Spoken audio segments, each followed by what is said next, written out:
The works of Flavius Josephus, Book 6, containing the interval of 32 years, from the death of Eli to the death of Saul. Chapter 1. The destruction that came upon the Philistines, and upon their land, by the wrath of God on account of their having carried the ark away captive, and after what manner they sent it back to the Hebrews. 1. When the Philistines had taken the ark of the Hebrews captive, as I said a little before, they carried it to the city of Ashdod, and put it by their own god, who was called Dagon, one as one of their spoils. But when they went into his temple the next morning to worship their god, they found him paying the same worship to the ark, for he lay along, as having fallen down from the basis whereon he had stood. So they took him up, and set him on his basis again, and were much troubled at what had happened. And as they frequently came to Dagon, and found him still lying along, in a posture of adoration to the ark, they were in very great distress and confusion. At length God sent a very destructive disease upon the city and country of Ashdod, for they died of the dysentery or flux, a sore distemper, that brought death upon them very suddenly. For before the soul could, as usual in easy deaths, be well loosed from the body, they brought up their entrails, and vomited up what they had eaten, and what was entirely corrupted by the disease. And as to the fruits of their country, a great multitude of mice arose out of the earth and hurt them, and spared neither the plants nor the fruits. Now, while the people of Ashdod were under these misfortunes, and were not able to support themselves under their calamities, they perceived that they suffered thus because of the ark, and that the victory they had gotten, and their having taken the ark captive, had not happened for their good. They therefore sent to the people of Askelon, and desired that they would receive the ark among them. This desire of the people of Ashdod was not disagreeable to those of Askelon, so they granted them that favor. But when they had gotten the ark, they were in the same miserable condition.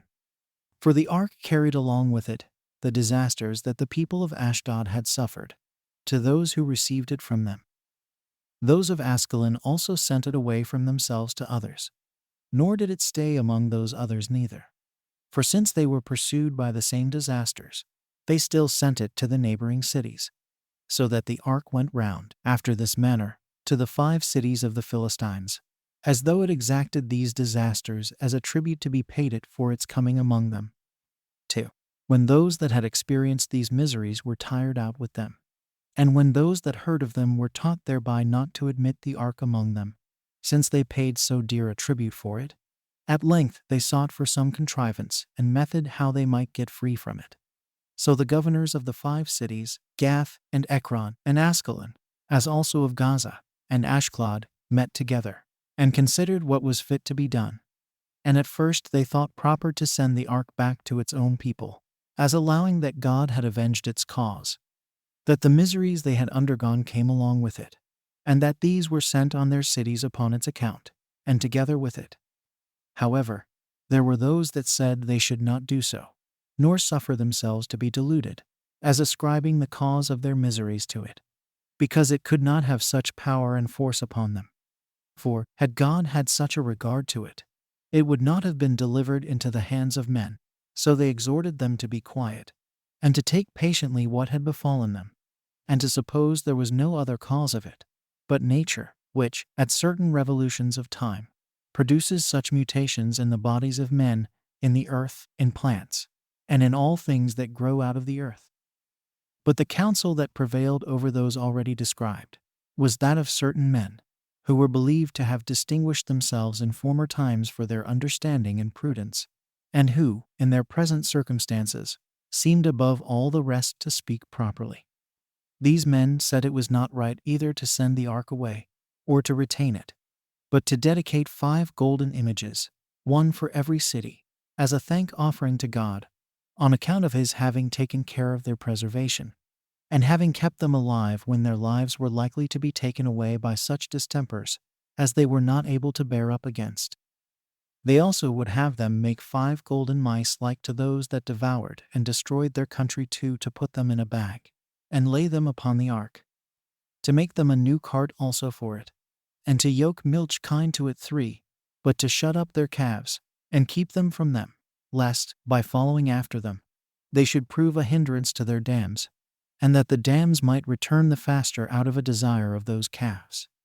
Then to drive these milch kine that carried the ark, and leave it at a place where 3 ways met, and so leave it to the kine to go along which of those ways they pleased, that in case they went the way to the Hebrews, and ascended to their country, they should suppose that the ark was the cause of their misfortunes. But if they turned into another road, they said, we will pursue after it, and conclude that it has no such force in it. 3. So they determined that these men spake well, and they immediately confirmed their opinion by doing accordingly. And when they had done as has been already described, they brought the cart to a place where 3 ways met, and left it there and went their ways. But the kine went the right way, and as if some persons had driven them, while the rulers of the Philistines followed after them, as desirous to know where they would stand still, and to whom they would go.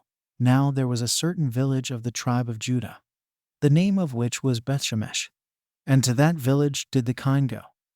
And though there was a great and good plain before them to proceed in, they went no farther, but stopped the cart there. This was a sight to those of that village, and they were very glad. For it being then summer time, and all the inhabitants being then in the fields gathering in their fruits, they left off the labors of their hands for joy, as soon as they saw the ark, and ran to the cart, and taking the ark down, and the vessel that had the images in it, and the mice, they set them upon a certain rock which was in the plain. And when they had offered a splendid sacrifice to God, and feasted, they offered the cart and the kine as a burnt offering. And when the lords of the Philistines saw this, they returned back. 4.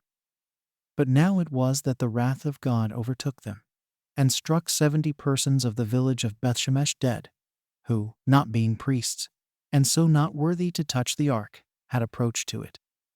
Those of that village wept for these that had thus suffered, and made such a lamentation as was naturally to be expected on so great a misfortune that was sent from God.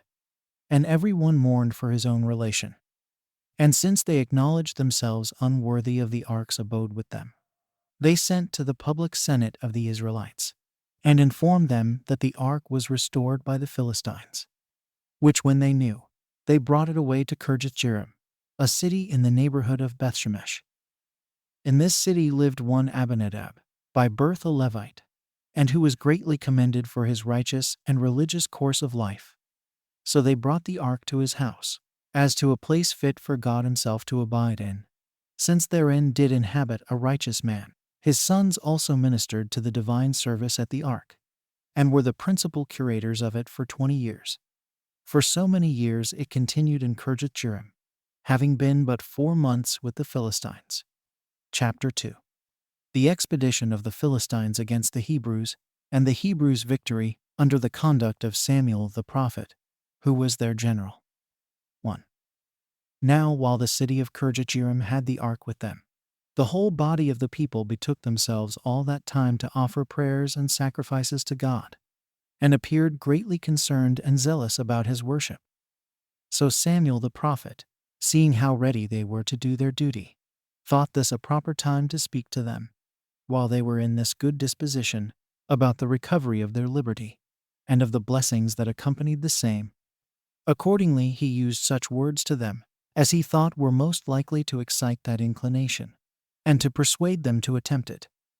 O you Israelites, said he, to whom the Philistines are still grievous enemies, but to whom God begins to be gracious, it behooves you not only to be desirous of liberty, but to take the proper methods to obtain it. Nor are you to be contented with an inclination to get clear of your lords and masters, while you still do what will procure your continuance under them. Be righteous then, and cast wickedness out of your souls, and by your worship supplicate the divine majesty with all your hearts, and persevere in the honor you pay to him. For if you act thus, you will enjoy prosperity. You will be freed from your slavery, and will get the victory over your enemies, which blessings it is not possible you should attain, either by weapons of war, or by the strength of your bodies, or by the multitude of your assistants. For God has not promised to grant these blessings by those means, but by being good and righteous men. And if you will be such, I will be security to you for the performance of God's promises. When Samuel had said thus, the multitude applauded his discourse, and were pleased with his exhortation to them, and gave their consent to resign themselves up to do what was pleasing to God. So Samuel gathered them together to a certain city called Mizpeh, which, in the Hebrew tongue, signifies a watchtower. There they drew water, and poured it out to God, and fasted all day, and betook themselves to their prayers. 2. This their assembly did not escape the notice of the Philistines. So when they had learned that so large a company had met together, they fell upon the Hebrews with a great army and mighty forces, as hoping to assault them when they did not expect it, nor were prepared for it. This thing affrighted the Hebrews, and put them into disorder and terror. So they came running to Samuel, and said that their souls were sunk by their fears, and by the former defeat they had received, and that thence it was that we lay still, lest we should excite the power of our enemies against us. Now, while thou hast brought us hither to offer up our prayers and sacrifices, and take oaths to be obedient, our enemies are making an expedition against us, while we are naked and unarmed. Wherefore we have no other hope of deliverance, but that by thy means, and by the assistance God shall afford us upon thy prayers to him, we shall obtain deliverance from the Philistines. Hereupon Samuel bade them be of good cheer, and promised them that God would assist them. And taking a sucking lamb, he sacrificed it for the multitude, and besought God to hold his protecting hand over them when they should fight with the Philistines, and not to overlook them, nor suffer them to come under a second misfortune. Accordingly God hearkened to his prayers, and accepting their sacrifice with a gracious intention, and such as was disposed to assist them, he granted them victory and power over their enemies. Now while the altar had the sacrifice of God upon it, and had not yet consumed it wholly by its sacred fire, the enemy's army marched out of their camp, and was put in order of battle, and this in hope that they should be conquerors, since the Jews 5 were caught in distressed circumstances, as neither having their weapons with them, nor being assembled there in order to fight. But things so fell out, that they would hardly have been credited, though they had been foretold by anybody. For, in the first place, God disturbed their enemies with an earthquake, and moved the ground under them to such a degree, that he caused it to tremble, and made them to shake, insomuch that by its trembling he made some unable to keep their feet, and made them fall down, and by opening its chasms, he caused that others should be hurried down into them. After which he caused such a noise of thunder to come among them, and made fiery lightning shine so terribly round about them, that it was ready to burn their faces. And he so suddenly shook their weapons out of their hands, that he made them fly and return home naked.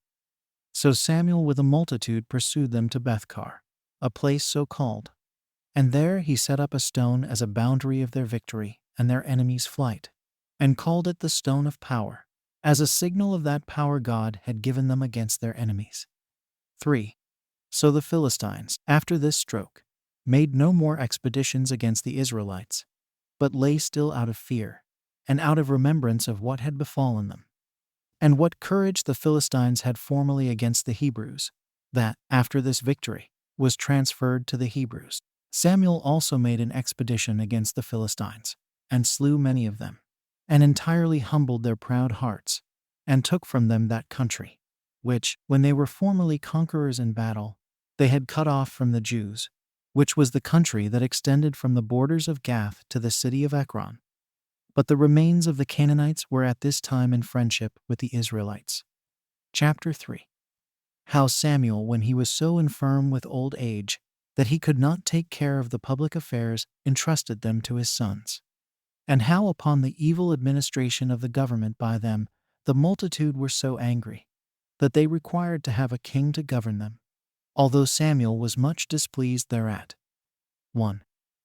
But Samuel the prophet, when he had ordered the affairs of the people after a convenient manner, and had appointed a city for every district of them, he commanded them to come to such cities, to have the controversies that they had one with another determined in them, he himself going over those cities twice in a year, and doing them justice. And by that means he kept them in very good order for a long time. 2. But afterwards he found himself oppressed with old age, and not able to do what he used to do. So he committed the government and the care of the multitude to his sons, the elder of whom was called Joel, and the name of the younger was Abiah. He also enjoined them to reside and judge the people, the one at the city of Bethel, and the other at Beersheba, and divided the people into districts that should be under the jurisdiction of each of them. Now these men afford us an evident example and demonstration, how some children are not of the like dispositions with their parents, but sometimes perhaps good and moderate, though born of wicked parents, and sometimes showing themselves to be wicked, though born of good parents. For these men, turning aside from their fathers' good courses, and taking a course that was contrary to them, perverted justice for the filthy lucre of gifts and bribes, and made their determinations not according to truth, but according to bribery, and turned aside to luxury, and a costly way of living, so that as, in the first place, they practiced what was contrary to the will of God, so did they, in the second place, what was contrary to the will of the prophet their father, who had taken a great deal of care, and made a very careful provision that the multitude should be righteous. 3. But the people, upon these injuries offered to their former constitution and government by the prophet's sons, were very uneasy at their actions, and came running to the prophet, who then lived at the city Ramah, and informed him of the transgressions of his sons, and said, that as he was himself old already, and too infirm by that age of his to oversee their affairs in the manner he used to do, so they begged of him, and entreated him, to appoint some person to be king over them, who might rule over the nation, and avenge them of the Philistines, who ought to be punished for their former oppressions.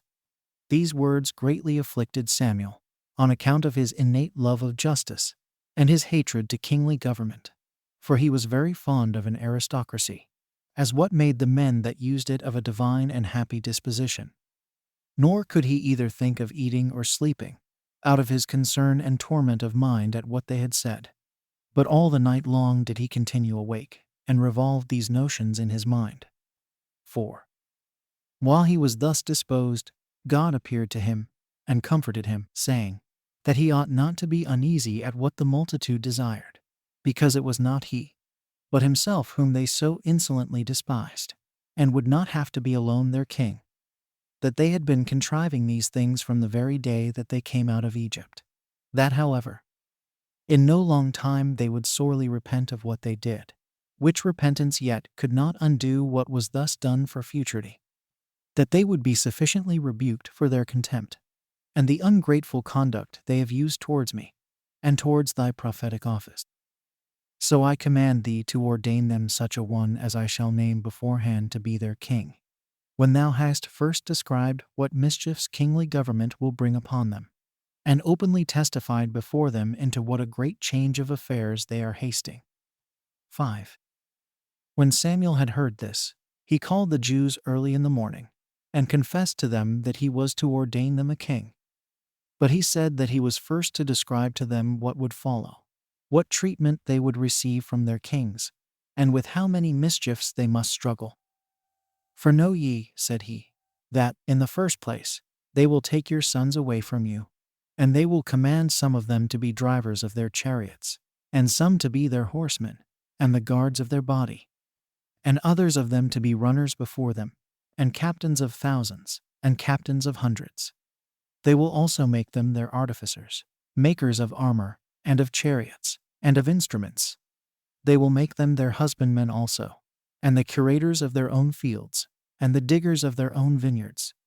Nor will there be anything which they will not do at their commands, as if they were slaves bought with money. They will also appoint your daughters to be confectioners, and cooks, and bakers. And these will be obliged to do all sorts of work which women slaves, that are in fear of stripes and torments, submit to. They will, besides this, take away your possessions, and bestow them upon their eunuchs, and the guards of their bodies, and will give the herds of your cattle to their own servants. And to say briefly all at once, you, and all that is yours, will be servants to your king, and will become no way superior to his slaves. And when you suffer thus, you will thereby be put in mind of what I now say.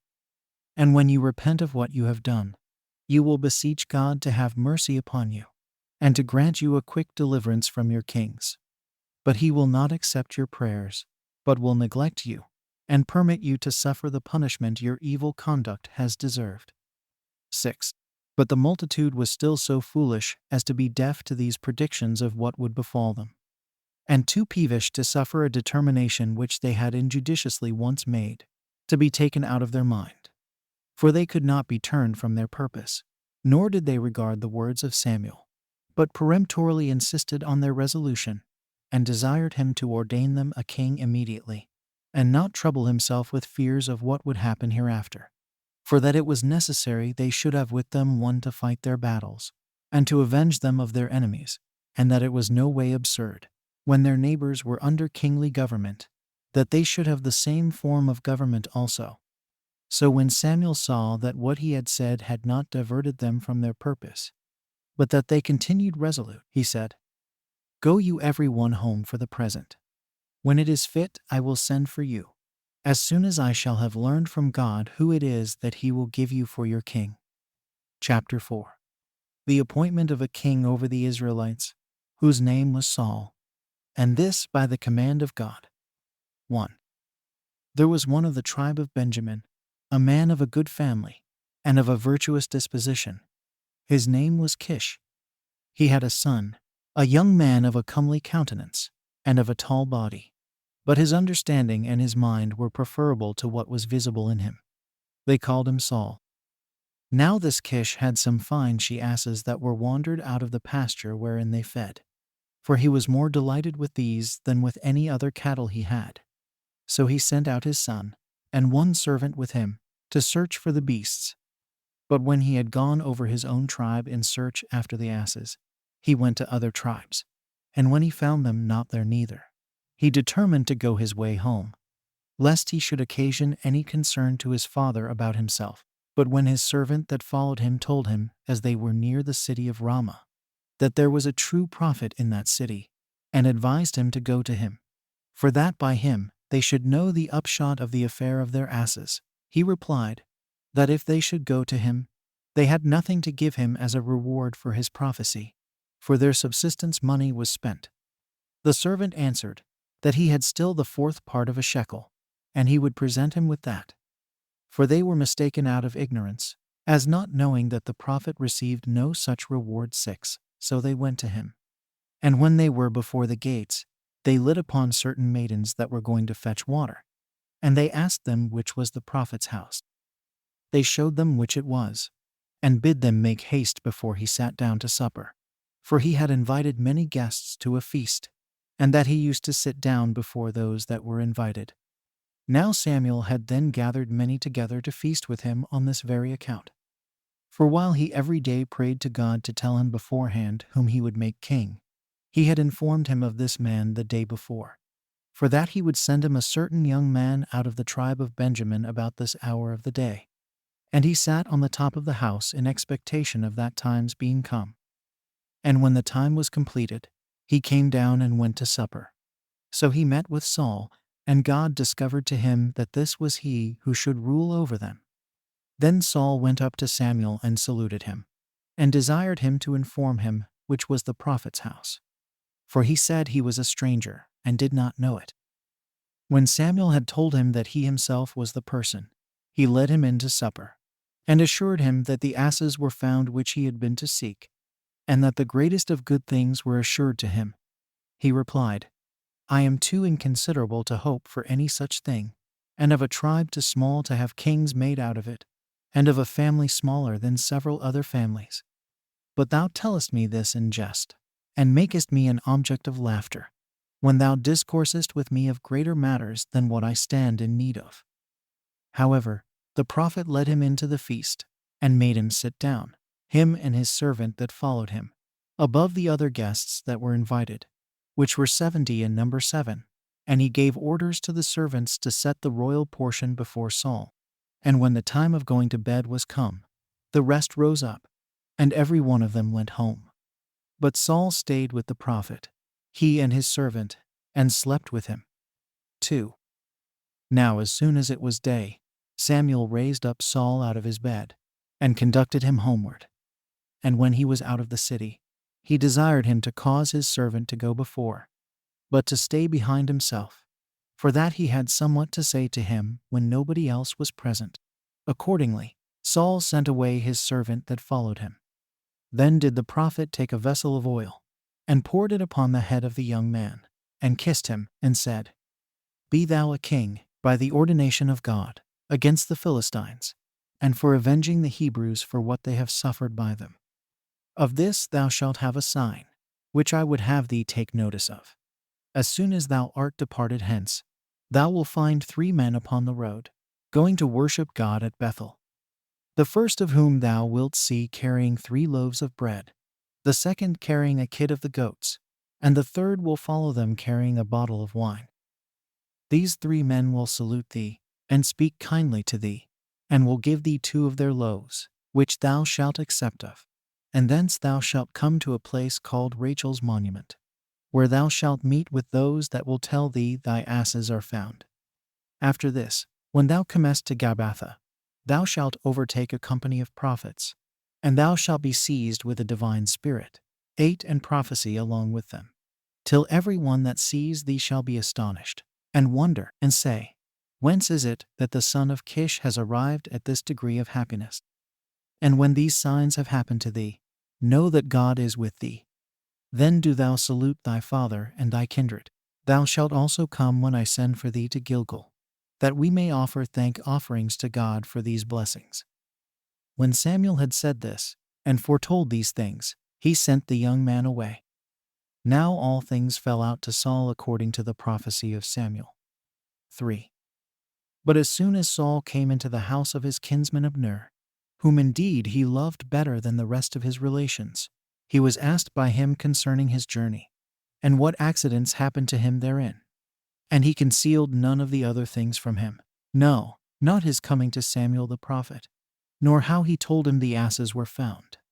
But he said nothing to him about the kingdom, and what belonged thereto, which he thought would procure him envy.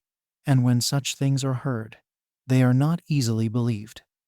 Nor did he think it prudent to tell those things to him, although he appeared very friendly to him, and one whom he loved above the rest of his relations, considering, I suppose, what human nature really is, that no one is a firm friend, neither among our intimates, nor of our kindred.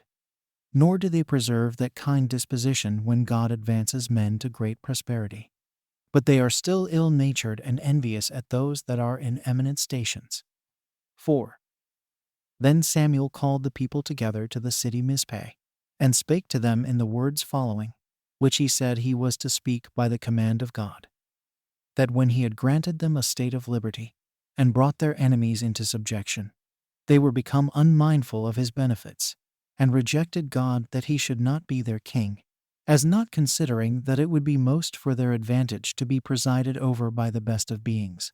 For God is the best of beings, and they chose to have a man for their king. While kings will use their subjects as beasts, according to the violence of their own wills and inclinations, and other passions, as wholly carried away with the lust of power, but will not endeavor so to preserve the race of mankind as his own workmanship and creation, which, for that very reason, God would take care of. But since you have come to a fixed resolution, and this injurious treatment of God has quite prevailed over you, dispose yourselves by your tribes and scepters, and cast lots. 5. When the Hebrews had so done, the lot fell upon the tribe of Benjamin. And when the lot was cast for the families of this tribe, that which was called Matri was taken. And when the lot was cast for the single persons of that family, Saul, the son of Kish, was taken for their king. When the young man knew this, he prevented their sending for him, and immediately went away and hid himself. I suppose that it was because he would not have it thought that he willingly took the government upon him. Nay, he showed such a degree of command over himself, and of modesty, that while the greatest part are not able to contain their joy, even in the gaining of small advantages, but presently show themselves publicly to all men, this man did not only show nothing of that nature, when he was appointed to be the lord of so many and so great tribes, but crept away and concealed himself out of the sight of those he was to reign over, and made them seek him, and that with a good deal of trouble. So when the people were at a loss, and solicitous, Because Saul disappeared, the prophet besought God to show where the young man was, and to produce him before them. So when they had learned of God the place where Saul was hidden, they sent men to bring him. And when he was come, they set him in the midst of the multitude. Now he was taller than any of them, and his stature was very majestic. 6. Then said the prophet, God gives you this man to be your king. See how he is higher than any of the people, and worthy of this dominion. So as soon as the people had made acclamation, God saved the king. The prophet wrote down what would come to pass in a book, and read it in the hearing of the king, and laid up the book in the tabernacle of God, to be a witness to future generations of what he had foretold. So when Samuel had finished this matter, he dismissed the multitude, and came himself to the city Ramah, for it was his own country. Saul also went away to Gibeah, where he was born. And many good men there were who paid him the respect that was due to him. But the greater part were ill men, who despised him and derided the others, who neither did bring him presents, nor did they in affection, or even in words, regard to please him. Chapter 5. Saul's expedition against the nation of the Ammonites and victory over them, and the spoils he took from them. 1. After 1 month, the war which Saul had with Nahash, the king of the Ammonites, obtained him respect from all the people. For this Nahash had done a great deal of mischief to the Jews that lived beyond Jordan by the expedition he had made against them with a great and warlike army. He also reduced their cities into slavery, and that not only by subduing them for the present, which he did by force and violence, but by weakening them by subtlety and cunning, that they might not be able afterward to get clear of the slavery they were under to him. For he put out the right eyes 9 of those that either delivered themselves to him upon terms, or were taken by him in war. And this he did, that when their left eyes were covered by their shields, they might be wholly useless in war. Now when the king of the Ammonites had served those beyond Jordan in this manner, he led his army against those that were called Gileadites, and having pitched his camp at the metropolis of his enemies, which was the city of Jabesh, he sent ambassadors to them, commanding them either to deliver themselves up, on condition to have their right eyes plucked out, or to undergo a siege, and to have their cities overthrown. He gave them their choice, whether they would cut off a small member of their body, or universally perish. However, the Gileadites were so affrighted at these offers, that they had not courage to say anything to either of them, neither that they would deliver themselves up, nor that they would fight him. But they desired that he would give them 7 days' respite, that they might send ambassadors to their countrymen, and entreat their assistance. And if they came to assist them, they would fight. But if that assistance were impossible to be obtained from them, they said they would deliver themselves up to suffer whatever he pleased to inflict upon them. 2. So Nabash, contemning the multitude of the Gileadites, and the answer they gave, allowed them a respite, and gave them leave to send to whomsoever they pleased for assistance. So they immediately sent to the Israelites, city by city, and informed them what Nabash had threatened to do to them, and what great distress they were in. Now the people fell into tears and grief at the hearing of what the ambassadors from Jabesh said, and the terror they were in permitted them to do nothing more.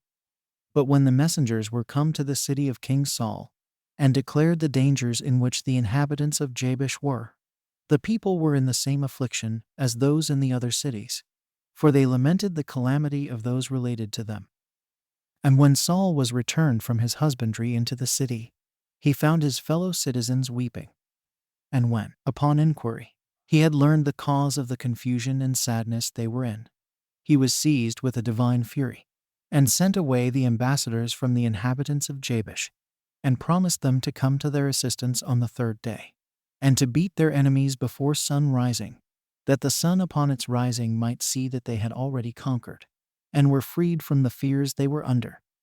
But he bid some of them stay to conduct them the right way to Jabesh. 3.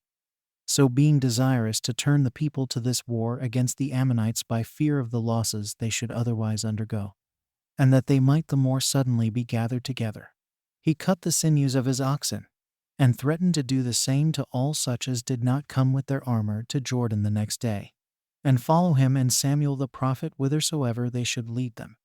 So they came together, out of fear of the losses they were threatened with, at the appointed time, and the multitude were numbered at the city Bezek.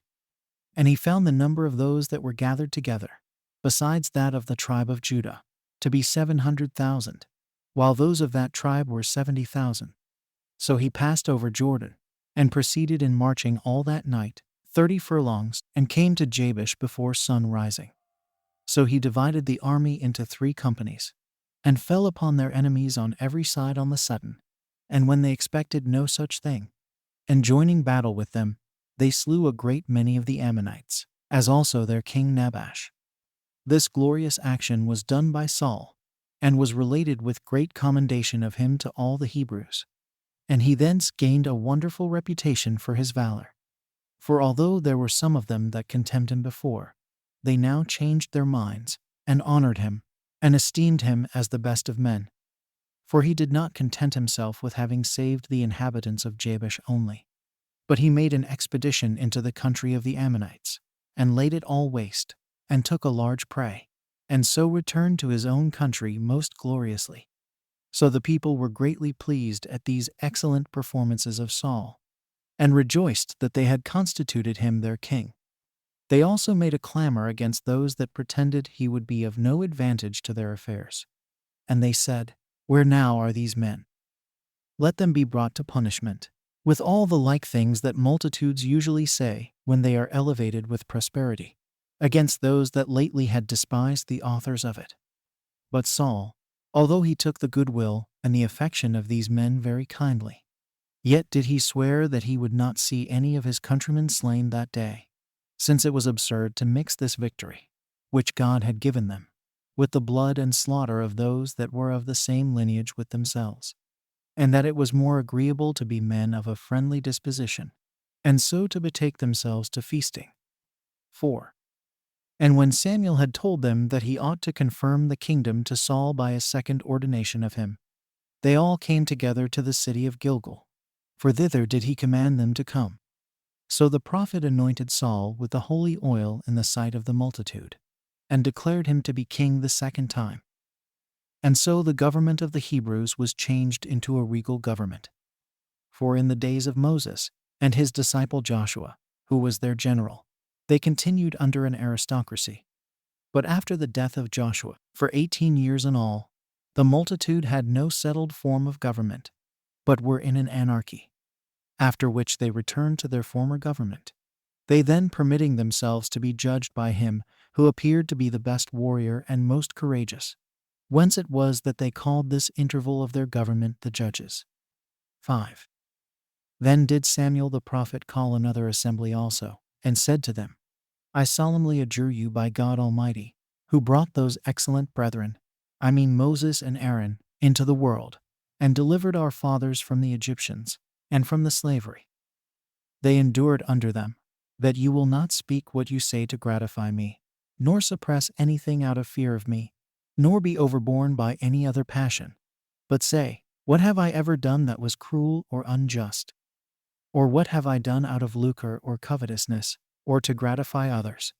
Bear witness against me, if I have taken an ox or a sheep, or any such thing, which yet when they are taken to support men, it is esteemed blameless. Or have I taken an ass for mine own use of any one to his grief? Lay someone such crime to my charge. Now we are in your king's presence. But they cried out, that no such thing had been done by him, but that he had presided over the nation after a holy and righteous manner. 6. Hereupon Samuel, when such a testimony had been given him by them all, said, Since you grant that you are not able to lay any ill thing to my charge hitherto, come on now, and do you hearken while I speak with great freedom to you. You have been guilty of great impiety against God, in asking you a king. It behooves you to remember that our grandfather Jacob came down into Egypt, by reason of a famine, with 70 souls only of our family, and that their posterity multiplied there to many 10,000s, whom the Egyptians brought into slavery and hard oppression. That God himself, upon the prayers of our fathers, sent Moses and Aaron, who were brethren, and gave them power to deliver the multitude out of their distress, and this without a king. These brought us into this very land which you now possess. And when you enjoyed these advantages from God, you betrayed his worship and religion. Nay, moreover, when you were brought under the hands of your enemies, he delivered you, first by rendering you superior to the Assyrians and their forces. He then made you to overcome the Ammonites and the Moabites, and last of all the Philistines. And these things have been achieved under the conduct of Jephthah and Gideon. What madness therefore possessed you to fly from God, and to desire to be under a king? Yet have I ordained him for king whom he chose for you. However, that I may make it plain to you that God is angry and displeased at your choice of kingly government, I will so dispose him that he shall declare this very plainly to you by strange signals. For what none of you ever saw here before, I mean a winter storm in the midst of harvest. 10 I will entreat of God, and will make it visible to you. Now, as soon as he had said this, God gave such great signals by thunder and lightning, and the descent of hail, as attested the truth of all that the prophet had said, insomuch that they were amazed and terrified, and confessed they had sinned, and had fallen into that sin through ignorance, and besought the prophet, as one that was a tender and gentle father to them, to render God so merciful as to forgive this their sin, which they had added to those other offenses whereby they had affronted him and transgressed against him. So he promised them that he would beseech God, and persuade him to forgive them these their sins. However, he advised them to be righteous, and to be good, and ever to remember the miseries that had befallen them on account of their departure from virtue, as also to remember the strange signs God had shown them, and the body of laws that Moses had given them, if they had any desire of being preserved and made happy with their king. But he said, that if they should grow careless of these things, great judgments would come from God upon them, and upon their king. And when Samuel had thus prophesied to the Hebrews, he dismissed them to their own homes, having confirmed the kingdom to Saul the second time. Chapter 6. How the Philistines made another expedition against the Hebrews, and were beaten. 1. Now Saul chose out of the multitude about 3,000 men, and he took 2,000 of them to be the guards of his own body, and abode in the city Bethel. But he gave the rest of them to Jonathan his son, to be the guards of his body, and sent him to Jibah, where he besieged and took a certain garrison of the Philistines, not far from Gilgal. For the Philistines of Jibah had beaten the Jews, and taken their weapons away, and had put garrisons into the strongest places of the country, and had forbidden them to carry any instrument of iron, or at all to make use of any iron in any case whatsoever. And on account of this prohibition, it was that the husbandmen, if they had occasion to sharpen any of their tools, whether it were the coulter or the spade, or any instrument of husbandry, they came to the Philistines to do it.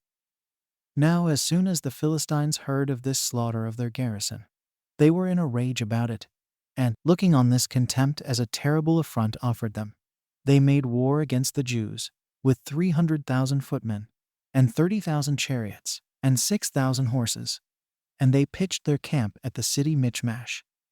When Saul, the king of the Hebrews, was informed of this, he went down to the city Gilgal, and made proclamation over all the country, that they should try to regain their liberty, and called them to the war against the Philistines, diminishing their forces, and despising them as not very considerable, and as not so great, but they might hazard a battle with them.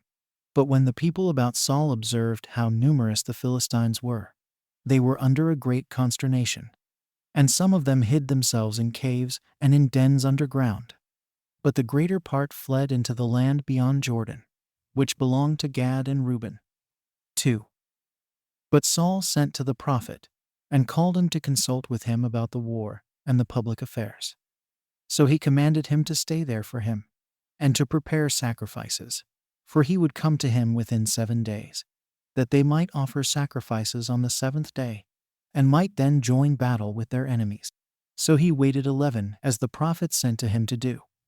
Yet did not he, however, observe the command that was given him. But when he saw that the prophet tarried longer than he expected, and that he was deserted by the soldiers, he took the sacrifices and offered them. And when he heard that Samuel was come, he went out to meet him.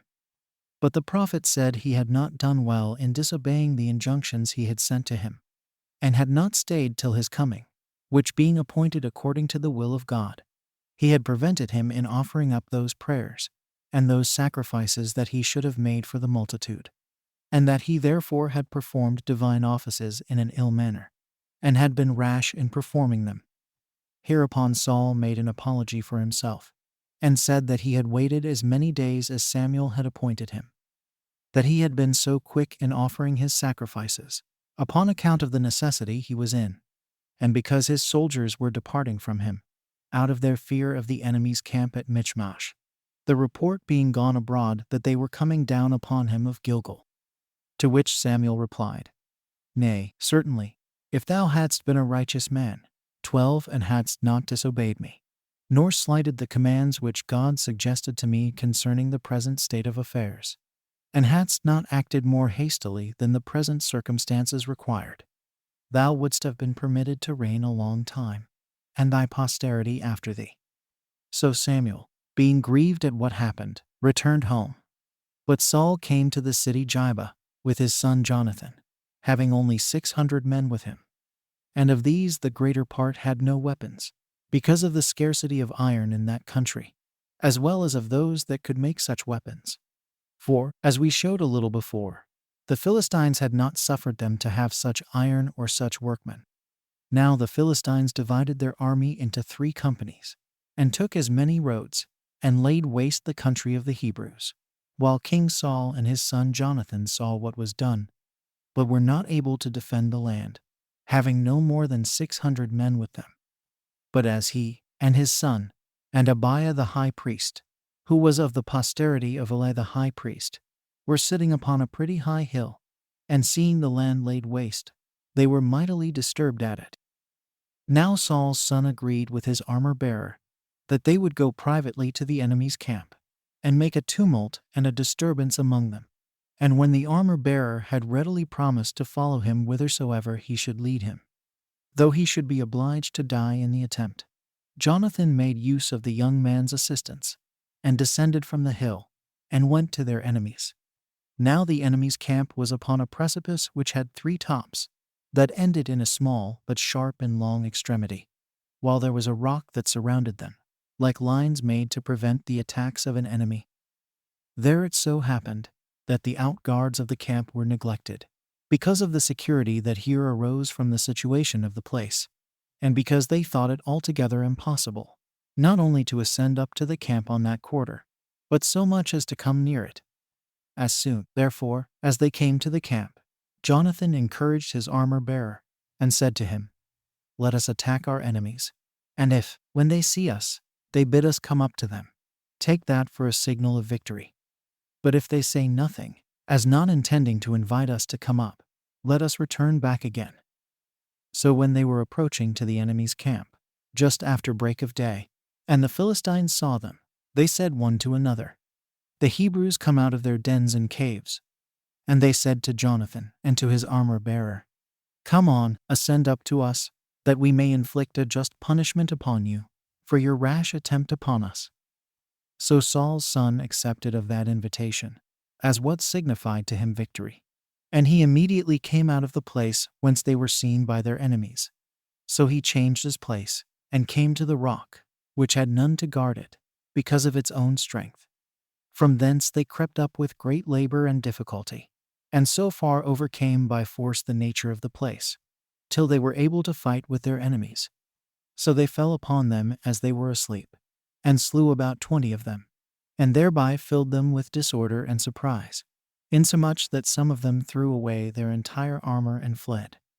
But the greatest part, not knowing one another, because they were of different nations, suspected one another to be enemies, for they did not imagine there were only 2 of the Hebrews that came up, and so they fought one against another. And some of them died in the battle, and some, as they were flying away, were thrown down from the rock headlong. 3. Now Saul's watchmen told the king that the camp of the Philistines was in confusion. Then he inquired whether any body was gone away from the army. And when he heard that his son, and with him his armor-bearer, were absent, he bade the high priest take the garments of his high priesthood, and prophesy to him what success they should have, who said that they should get the victory and prevail against their enemies. So he went out after the Philistines and set upon them as they were slaying one another. Those also who had fled to dens and caves, upon hearing that Saul was gaining a victory, came running to him. When, therefore, the number of the Hebrews that came to Saul amounted to about 10,000, he pursued the enemy, who were scattered all over the country. But then he fell into an action, which was a very unhappy one, and liable to be very much blamed. For, whether out of ignorance or whether out of joy for a victory gained so strangely, for it frequently happens that persons so fortunate are not then able to use their reason consistently, as he was desirous to avenge himself, and to exact a due punishment of the Philistines, he denounced a curse 13 upon the Hebrews, that if any one put a stop to his slaughter of the enemy, and fell on eating, and left off the slaughter or the pursuit before the night came on, and obliged them so to do, he should be accursed. Now after Saul had denounced this curse, since they were now in a wood belonging to the tribe of Ephraim, which was thick and full of bees, Saul's son, who did not hear his father denounce that curse, nor hear of the approbation the multitude gave to it, broke off a piece of a honeycomb and ate part of it. But, in the meantime, he was informed with what a curse his father had forbidden them to taste anything before sun setting. So he left off eating, and said his father had not done well in this prohibition, because, had they taken some food, they had pursued the enemy with greater rigor and alacrity, and had both taken and slain many more of their enemies. 4. When, therefore, they had slain many 10,000s of the Philistines, they fell upon spoiling the camp of the Philistines, but not till late in the evening. They also took a great deal of prey and cattle, and killed them, and ate them with their blood.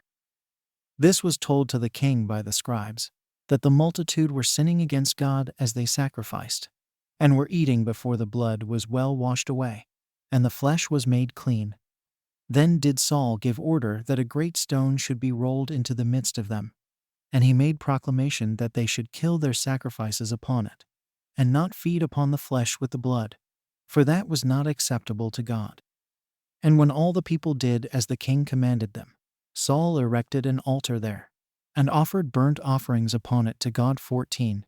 This was the first altar that Saul built. 5.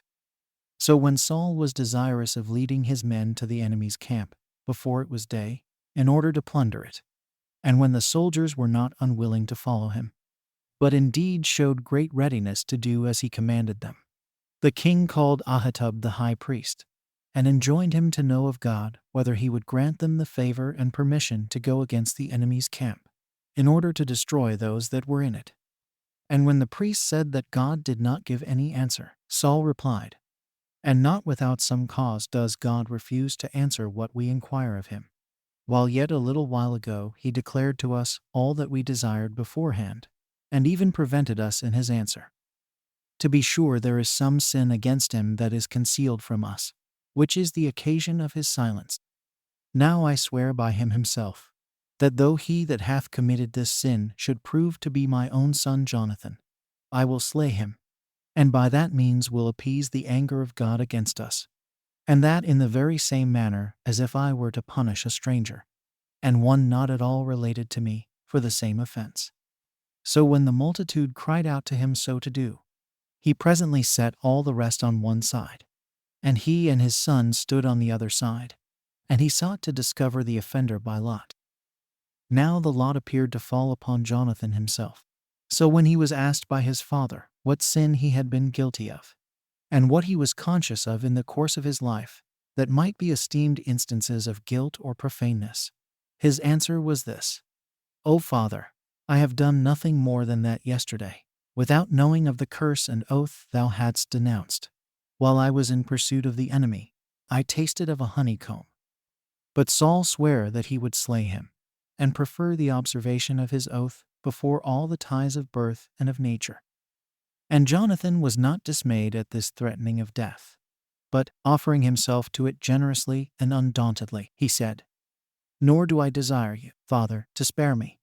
Death will be to me very acceptable when it proceeds from thy piety, and after a glorious victory. For it is the greatest consolation to me that I leave the Hebrews victorious over the Philistines." Hereupon all the people were very sorry, and greatly afflicted for Jonathan. And they sware that they would not overlook Jonathan, and see him die, who was the author of their victory.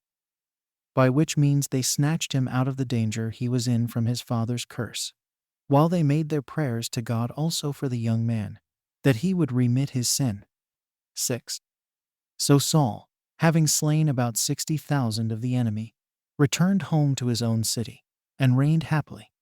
And he also fought against the neighboring nations, and subdued the Ammonites, and Moabites, and Philistines, and Edomites, and Amalekites, as also the king of Zobah. He had 3 male children, Jonathan, and Isui, and Malchishua, with Merab and Michal his daughters. He had also Abner, his uncle's son, for the captain of his host. That uncle's name was Ner. Now Ner and Kish the father of Saul were brothers. Saul had also a great many chariots and horsemen, and against whomsoever he made war he returned conqueror, and advanced the affairs of the Hebrews to a great degree of success and prosperity, and made them superior to other nations. And he made such of the young men as were remarkable for tallness and comeliness the guards of his body. Chapter 7. Saul's war with the Amalekites, and conquest of them. 1. Now Samuel came unto Saul, and said to him, that he was sent by God to put him in mind that God had preferred him before all others, and ordained him king, that he therefore ought to be obedient to him, and to submit to his authority, as considering that though he had the dominion over the other tribes, yet that God had the dominion over him, and over all things. That accordingly God said to him, that, because the Amalekites did the Hebrews a great deal of mischief while they were in the wilderness, and when, upon their coming out of Egypt, they were making their way to that country which is now their own, I enjoin thee to punish the Amalekites by making war upon them. And when thou hast subdued them, to leave none of them alive, but to pursue them through every age, and to slay them, beginning with the women and the infants, and to require this as a punishment to be inflicted upon them for the mischief they did to our forefathers, to spare nothing, neither asses nor other beasts, nor to reserve any of them for your own advantage and possession, but to devote them universally to God, and, in obedience to the commands of Moses, to blot out the name of Amalek entirely. 15. 2. So Saul promised to do what he was commanded. And supposing that his obedience to God would be shown, not only in making war against the Amalekites, but more fully in the readiness and quickness of his proceedings, he made no delay, but immediately gathered together all his forces. And when he had numbered them in Gilgal, he found them to be about 400,000 of the Israelites, besides the tribe of Judah, for that tribe contained by itself 30,000. Accordingly, Saul made an irruption into the country of the Amalekites, and set many men in several parties in ambush at the river, that so he might not only do them a mischief by open fighting, but might fall upon them unexpectedly in the ways, and might thereby compass them round about, and kill them. And when he had joined battle with the enemy, he beat them, and pursuing them as they fled, he destroyed them all. And when that undertaking had succeeded, according as God had foretold, he set upon the cities of the Amalekites. He besieged them, and took them by force, partly by warlike machines, partly by mines dug underground, and partly by building walls on the outsides. Some they starved out with famine, and some they gained by other methods. And after all, he betook himself to slay the women and the children, and thought he did not act therein either barbarously or inhumanly. First, because they were enemies whom he thus treated, and, in the next place, because it was done by the command of God, whom it was dangerous not to obey. He also took Agag, the enemy's king, captive, the beauty and tallness of whose body he admired so much, that he thought him worthy of preservation. Yet was not this done, however, according to the will of God, but by giving way to human passions, and suffering himself to be moved with an unseasonable commiseration, in a point where it was not safe for him to indulge it. For God hated the nation of the Amalekites to such a degree, that he commanded Saul to have no pity on even those infants which we by nature chiefly compassionate. But Saul preserved their king and governor from the miseries which the Hebrews brought on the people, as if he preferred the fine appearance of the enemy to the memory of what God had sent him about. The multitude were also guilty, together with Saul, for they spared the herds and the flocks, and took them for a prey, when God had commanded they should not spare them. They also carried off with them the rest of their wealth and riches. But if there were anything that was not worthy of regard, that they destroyed. 3. But when Saul had conquered all these Amalekites that reached from Pelusium of Egypt to the Red Sea, he laid waste all the rest of the enemy's country. But for the nation of the Shechemites, he did not touch them, although they dwelt in the very middle of the country of Midian. For before the battle, Saul had sent to them, and charged them to depart thence, lest they should be partakers of the miseries of the Amalekites. For he had a just occasion for saving them, since they were of the kindred of Raguel, Moses' father-in-law. 4. Hereupon Saul returned home with joy, for the glorious things he had done, and for the conquest of his enemies, as though he had not neglected anything which the prophet had enjoined him to do when he was going to make war with the Amalekites, and as though he had exactly observed all that he ought to have done. But God was grieved that the king of the Amalekites was preserved alive, and that the multitude had seized on the cattle for a prey, because these things were done without his permission.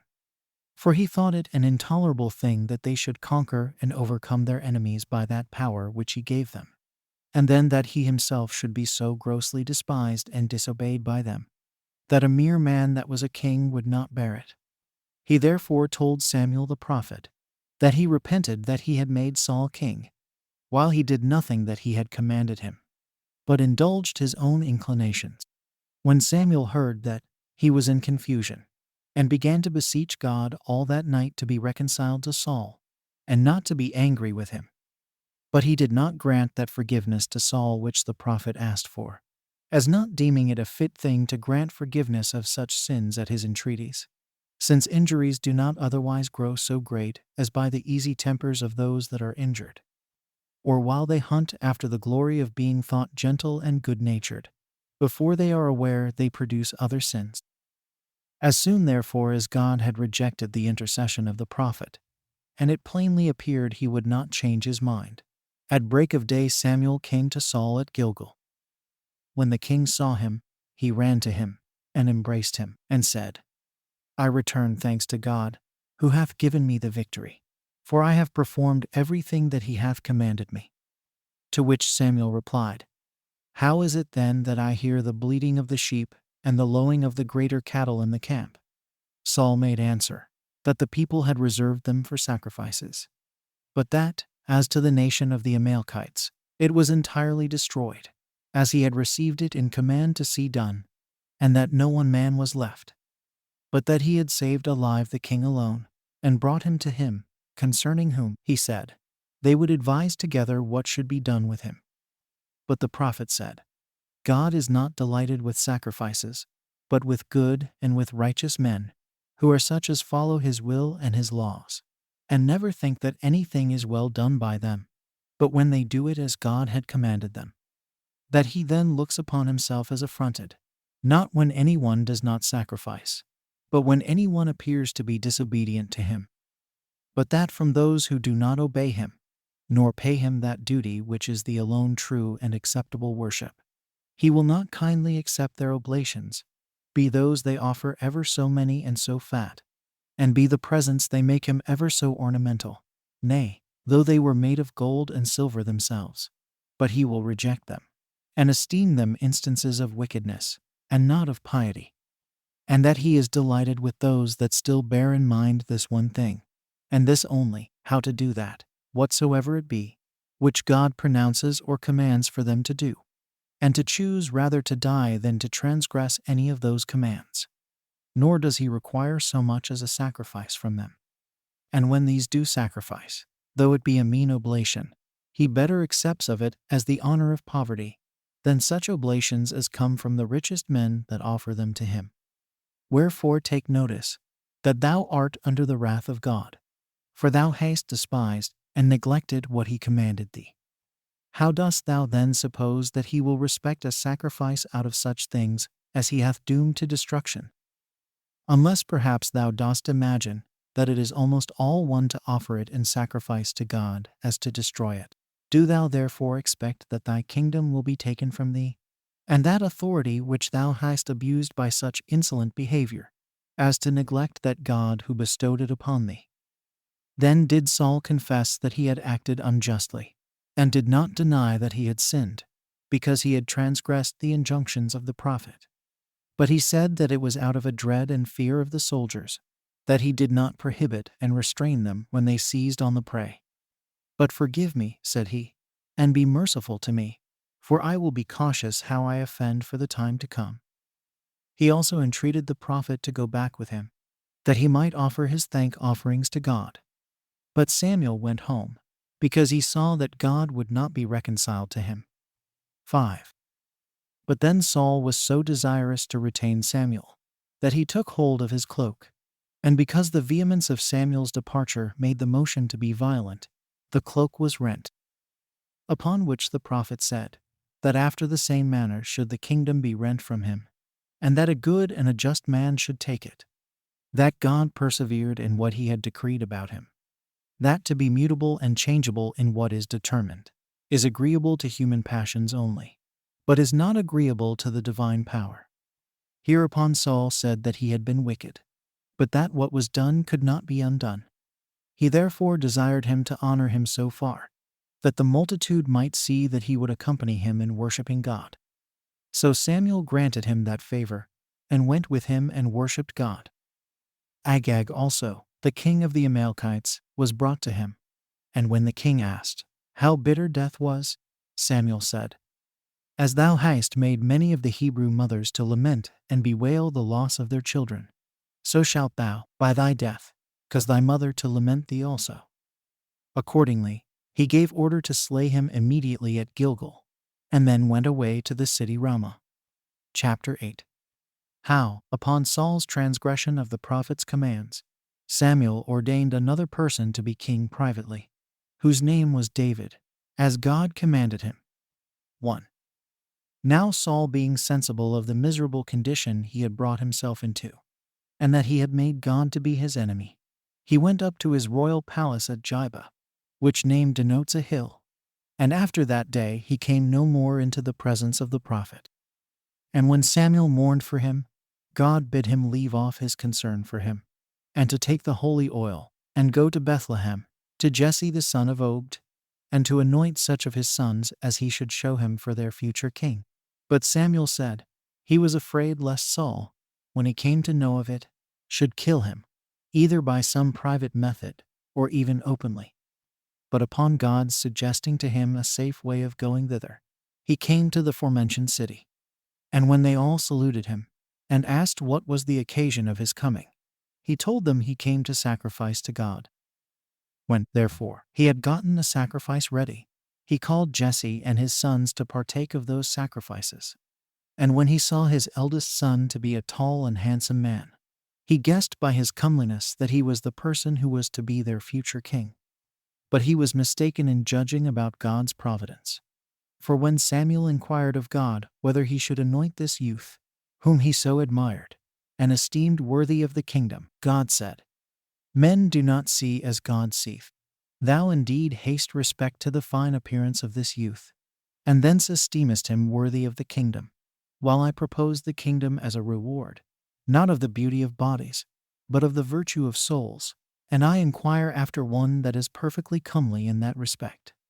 I mean one who is beautiful in piety, and righteousness, and fortitude, and obedience, for in them consists the comeliness of the soul. When God had said this, Samuel bade Jesse to show him all his sons. So he made 5 others of his sons to come to him, of all of whom Eliab was the eldest, Amminadab the second, Shammah the third, Nathaniel the fourth, Rael the fifth, and Asam the sixth. And when the prophet saw that these were no way inferior to the eldest in their countenances, he inquired of God which of them it was whom he chose for their king. And when God said it was none of them, he asked Jesse whether he had not some other sons besides these. And when he said that he had one more, named David, but that he was a shepherd, and took care of the flocks. Samuel bade them call him immediately, for that till he was come, they could not possibly sit down to the feast. Now, as soon as his father had sent for David, and he was come, he appeared to be of a yellow complexion, of a sharp sight, and a comely person in other respects also. This is he, said Samuel privately to himself, whom it pleases God to make our king.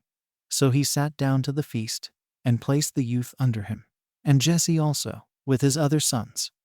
After which he took oil in the presence of David, and anointed him, and whispered him in the ear, and acquainted him that God chose him to be their king, and exhorted him to be righteous, and obedient to his commands, for that by this means his kingdom would continue for a long time, and that his house should be of great splendor, and celebrated in the world. That he should overthrow the Philistines, and that against what nation soever he should make war, he should be the conqueror, and survive the fight. And that while he lived he should enjoy a glorious name, and leave such a name to his posterity also. 2. So Samuel, when he had given him these admonitions, went away. But the divine power departed from Saul, and removed to David, who, upon this removal of the divine spirit to him, began to prophesy. But as for Saul, some strange and demoniacal disorders came upon him, and brought upon him such suffocations as were ready to choke him, for which the physicians could find no other remedy but this, that if any person could charm those passions by singing and playing upon the harp, they advised them to inquire for such a one, and to observe when these demons came upon him and disturbed him, and to take care that such a person might stand over him, and play upon the harp, and recite hymns to him. 16. Accordingly Saul did not delay, but commanded them to seek out such a man. And when a certain stander by said that he had seen in the city of Bethlehem a son of Jesse, who was yet no more than a child in age, but comely and beautiful, and in other respects one that was deserving of great regard, who was skillful in playing on the harp, and in singing of hymns, and an excellent soldier in war, he sent to Jesse, and desired him to take David away from the flocks, and send him to him, for he had a mind to see him, as having heard an advantageous character of his comeliness and his valor. So Jesse sent his son, and gave him presents to carry to Saul. And when he was come, Saul was pleased with him, and made him his armor-bearer, and had him in very great esteem. For he charmed his passion, and was the only physician against the trouble he had from the demons, whensoever it was that it came upon him, and this by reciting of hymns, and playing upon the harp, and bringing Saul to his right mind again. However, he sent to Jesse, the father of the child, and desired him to permit David to stay with him, for that he was delighted with his sight and company. Which stay, that he might not contradict Saul, he granted. Chapter 9. How the Philistines made another expedition against the Hebrews under the reign of Saul, and how they were overcome by David's slaying Goliath in single combat. 1. Now the Philistines gathered themselves together again, no very long time afterward. And having gotten together a great army, they made war against the Israelites. And having seized a place between Shacho and Isca, they there pitched their camp. Saul also drew out his army to oppose them. And by pitching his own camp on a certain hill, he forced the Philistines to leave their former camp, and to encamp themselves upon such another hill, over against that on which Saul's army lay, so that a valley, which was between the two hills on which they lay, divided their camps asunder.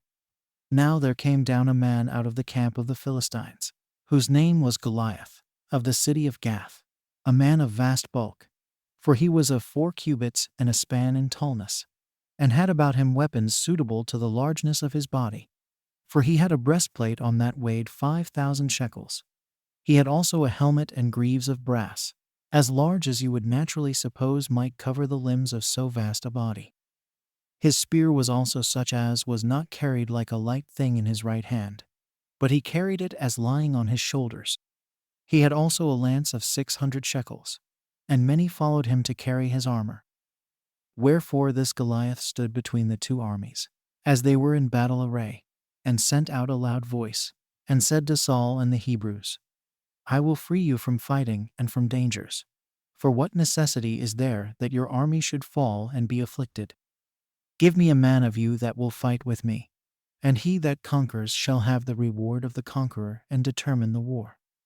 For these shall serve those others to whom the conqueror shall belong. And certainly it is much better, and more prudent, to gain what you desire by the hazard of one man than of all. When he had said this, he retired to his own camp.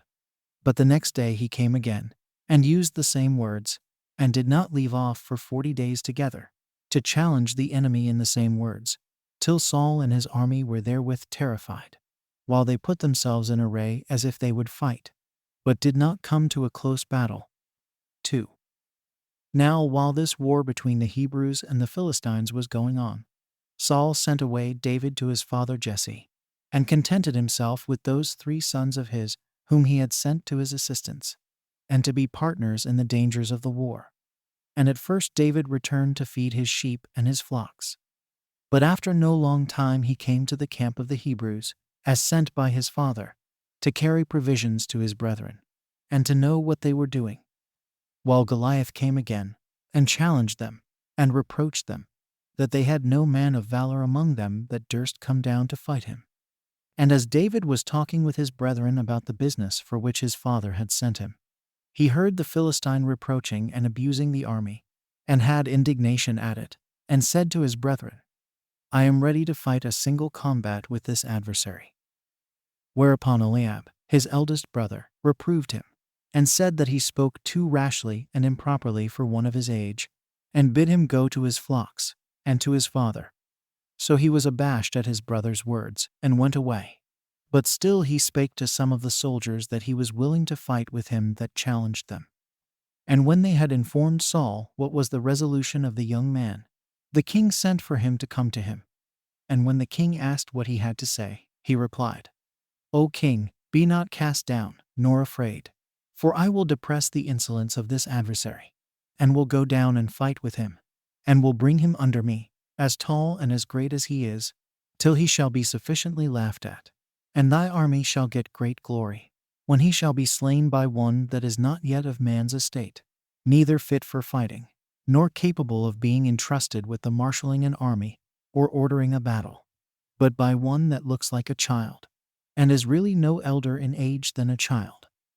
3.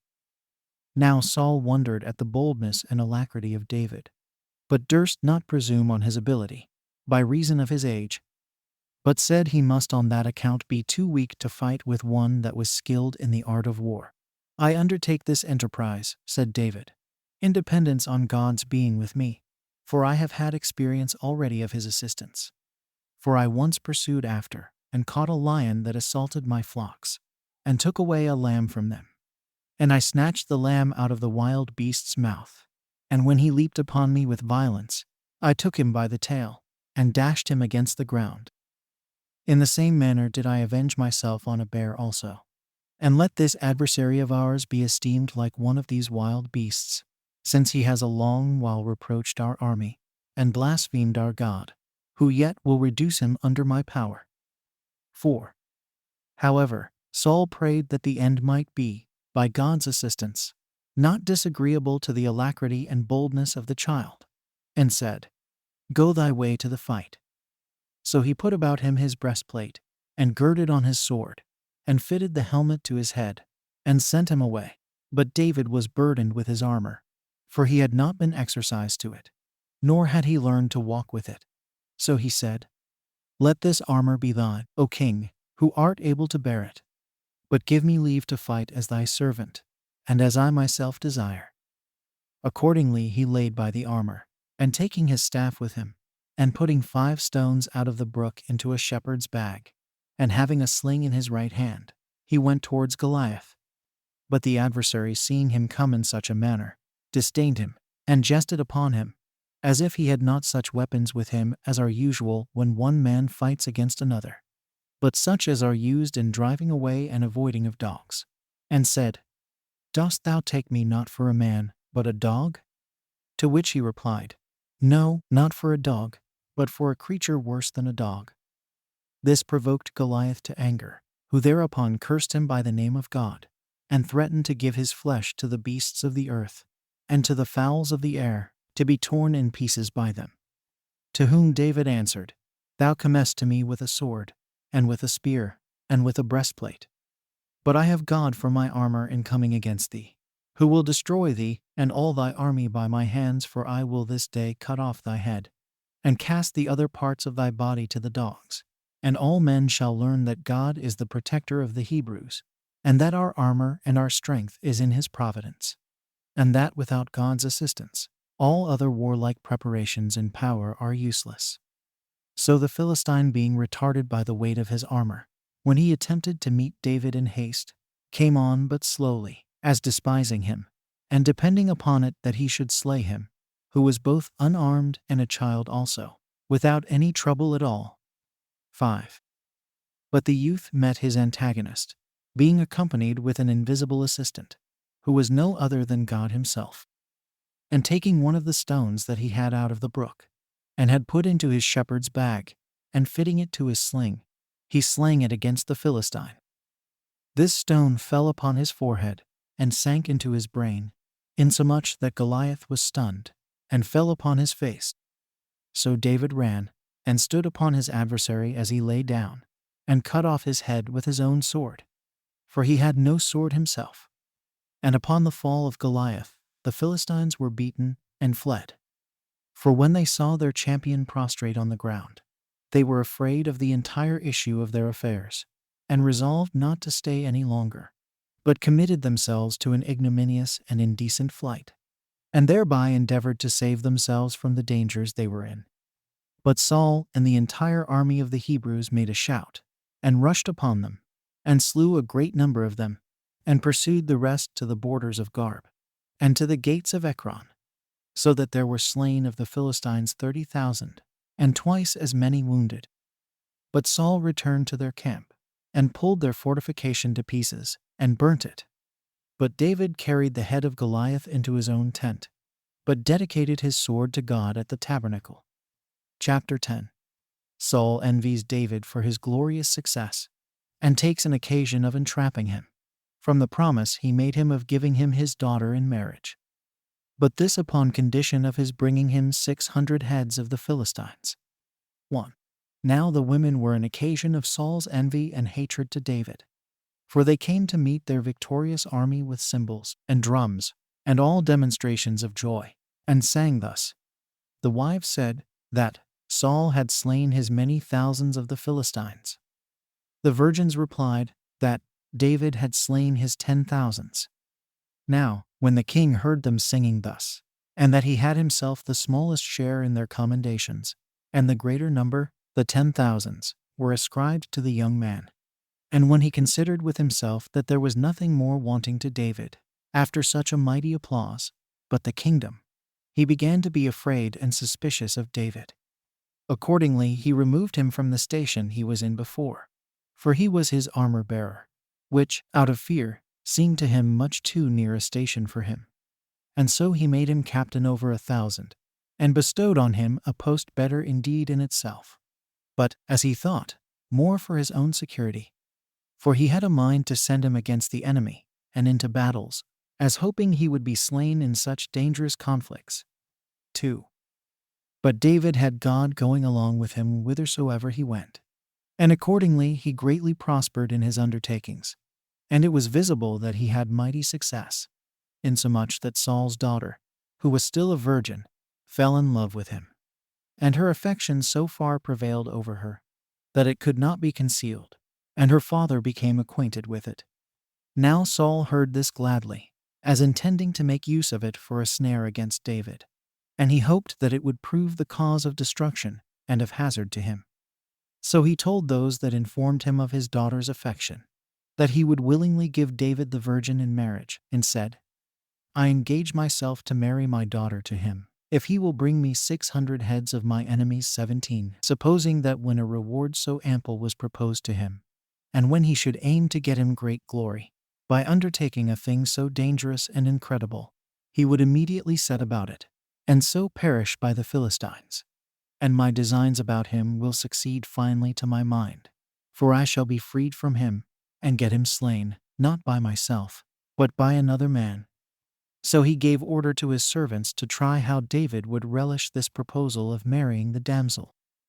Accordingly, they began to speak thus to him, that King Saul loved him, as well as did all the people, and that he was desirous of his affinity by the marriage of this damsel. To which he gave this answer: Seemeth it to you a light thing to be made the king's son-in-law? It does not seem so to me, especially when I am one of a family that is low, and without any glory or honor. Now when Saul was informed by his servants what answer David had made, he said, Tell him that I do not want any money nor dowry from him, which would be rather to set my daughter to sale than to give her in marriage.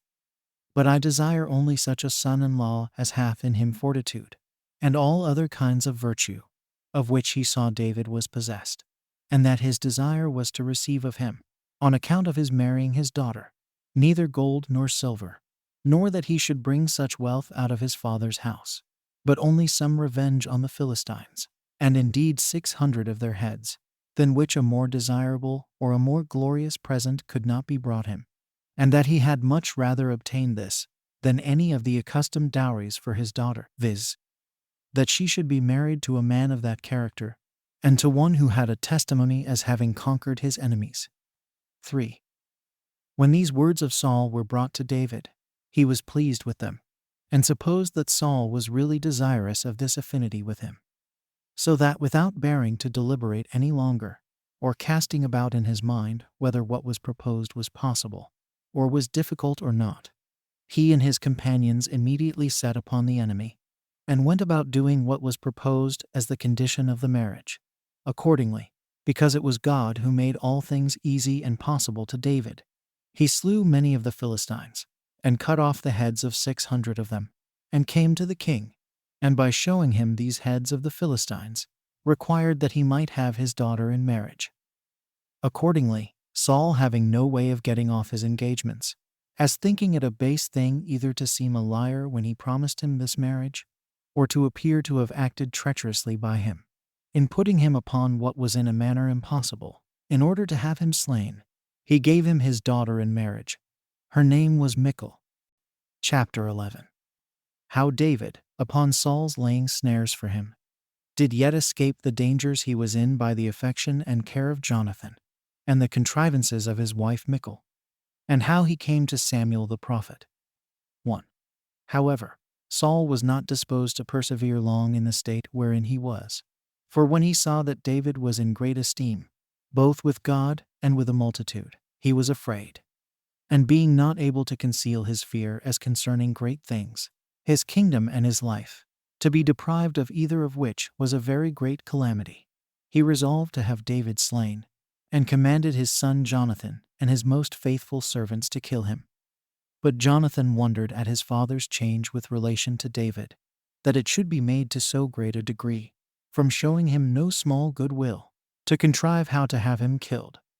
Now, because he loved the young man, and reverenced him for his virtue, he informed him of the secret charge his father had given, and what his intentions were concerning him.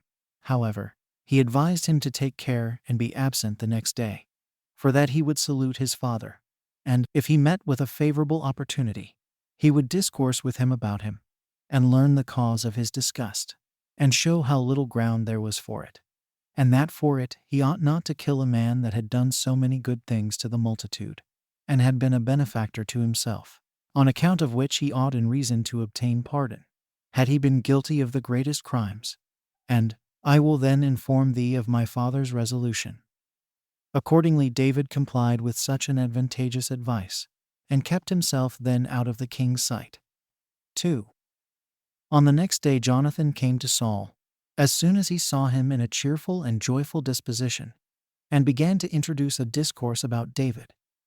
What unjust action, O father, either little or great, hast thou found so exceptionable in David, as to induce thee to order us to slay a man who hath been of great advantage to thy own preservation, and of still greater to the punishment of the Philistines, a man who hath delivered the people of the Hebrews from reproach and derision, which they underwent for 40 days together, when he alone had courage enough to sustain the challenge of the adversary, and after that brought as many heads of our enemies as he was appointed to bring, and had, as a reward for the same, my sister in marriage, insomuch that his death would be very sorrowful to us, not only on account of his virtue, but on account of the nearness of our relation.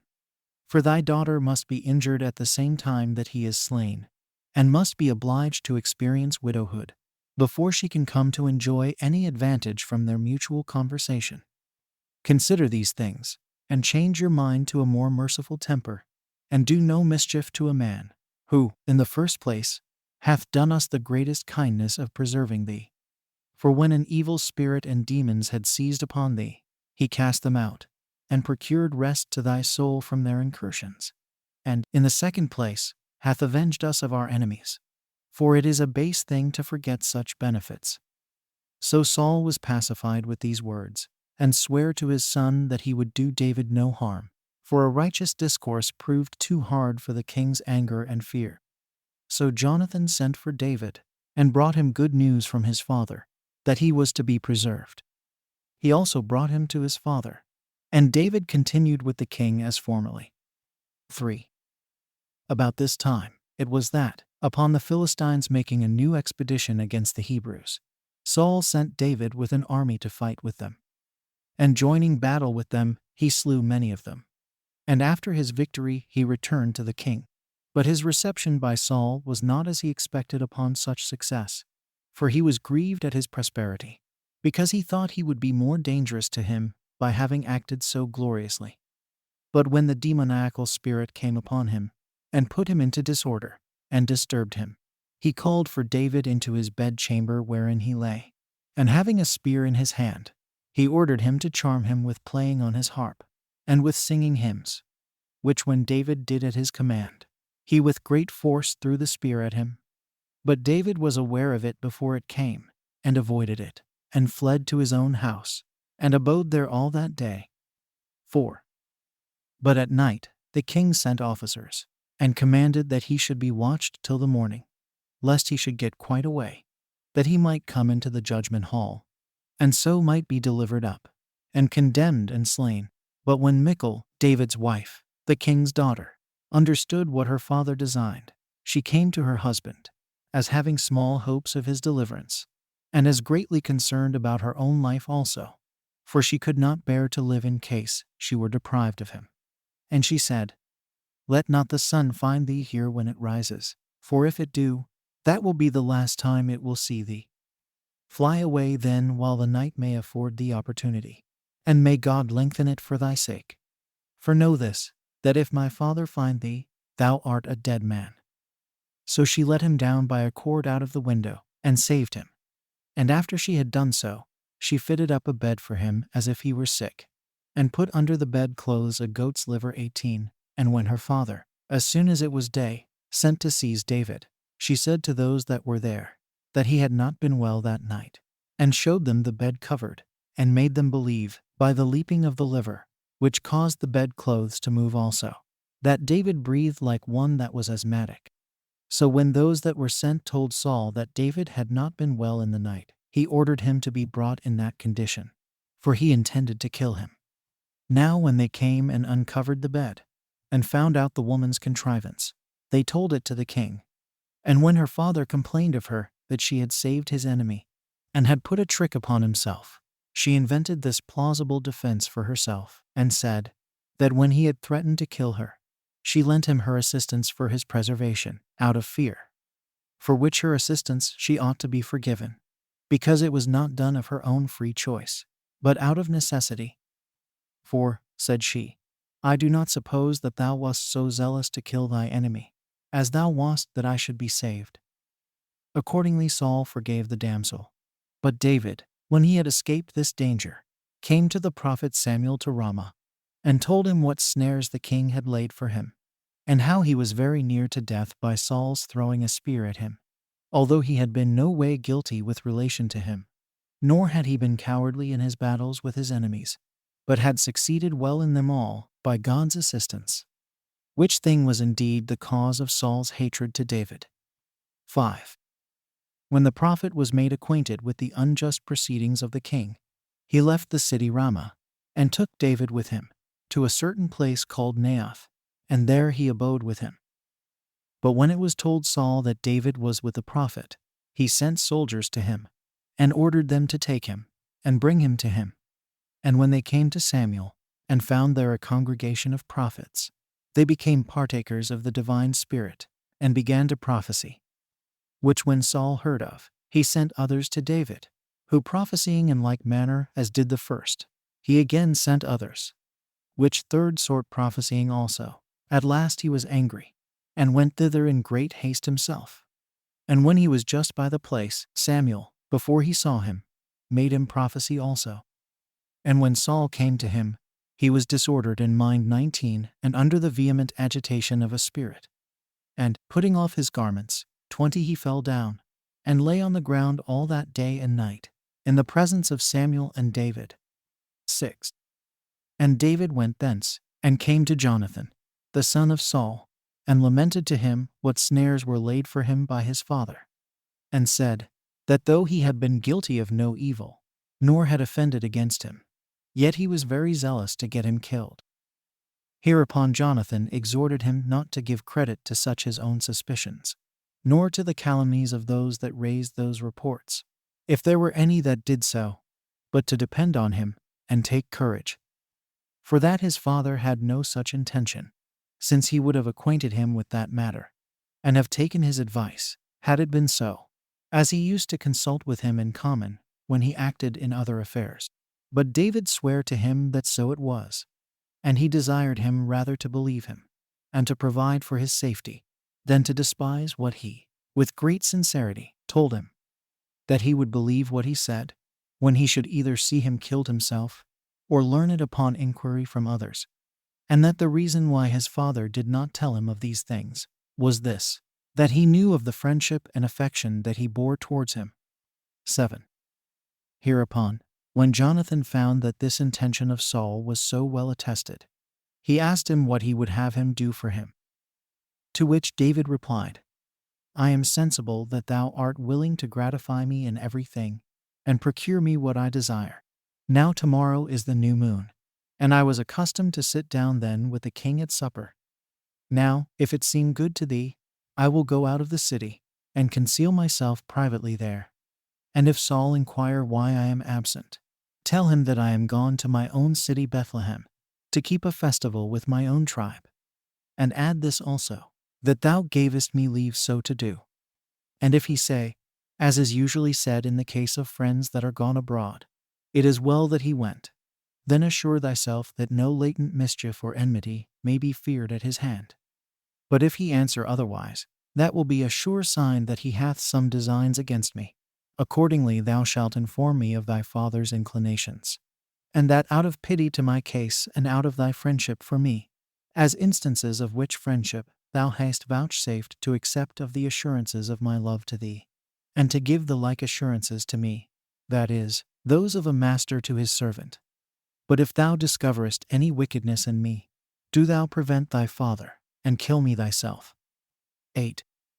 But Jonathan heard these last words with indignation, and promised to do what he desired of him, and to inform him if his father's answers implied anything of a melancholy nature, and any enmity against him, and that he might the more firmly depend upon him. He took him out into the open field, into the pure air, and sware that he would neglect nothing that might tend to the preservation of David. And he said, I appeal to that God, who, as thou seest, is diffused everywhere, and knoweth this intention of mine, before I explain it in words, as the witness of this my covenant with thee, that I will not leave off to make frequent trims of the purpose of my father, till I learn whether there be any lurking distemper in the most secret parts of his soul. And when I have learnt it, I will not conceal it from thee, but will discover it to thee, whether he be gently or peevishly disposed. For this God himself knows, that I pray he may always be with thee, for he is with thee now, and will not forsake thee, and will make thee superior to thine enemies, whether my father be one of them, or whether I myself be such. Do thou only remember what we now do, and if it fall out that I die, preserve my children alive, and requite what kindness thou hast now received to them. When he had thus sworn, he dismissed David, bidding him go to a certain place of that plain wherein he used to perform his exercises. For that, as soon as he knew the mind of his father, he would come thither to him, with one servant only. And if, says he, I shoot 3 darts at the mark, and then bid my servant to carry these 3 darts away, for they are before him, know thou that there is no mischief to be feared from my father. But if thou hearest me say the contrary, expect the contrary from the king. However, thou shalt gain security by my means, and shalt by no means suffer any harm. But see thou dost not forget what I have desired of thee in the time of thy prosperity, and be serviceable to my children. Now David, when he had received these assurances from Jonathan, went his way to the place appointed. 9. But on the next day, which was the new moon, the king, when he had purified himself, as the custom was, came to supper. And when there sat by him his son Jonathan on his right hand, and Abner, the captain of his host, on the other hand, he saw David's seat was empty, but said nothing, supposing that he had not purified himself since he had accompanied with his wife, and so could not be present. But when he saw that he was not there the 2nd day of the month neither, he inquired of his son Jonathan why the son of Jesse did not come to the supper and the feast, neither the day before nor that day. So Jonathan said that he was gone, according to the agreement between them, to his own city, where his tribe kept a festival, and that by his permission, that he also invited him to come to their sacrifice.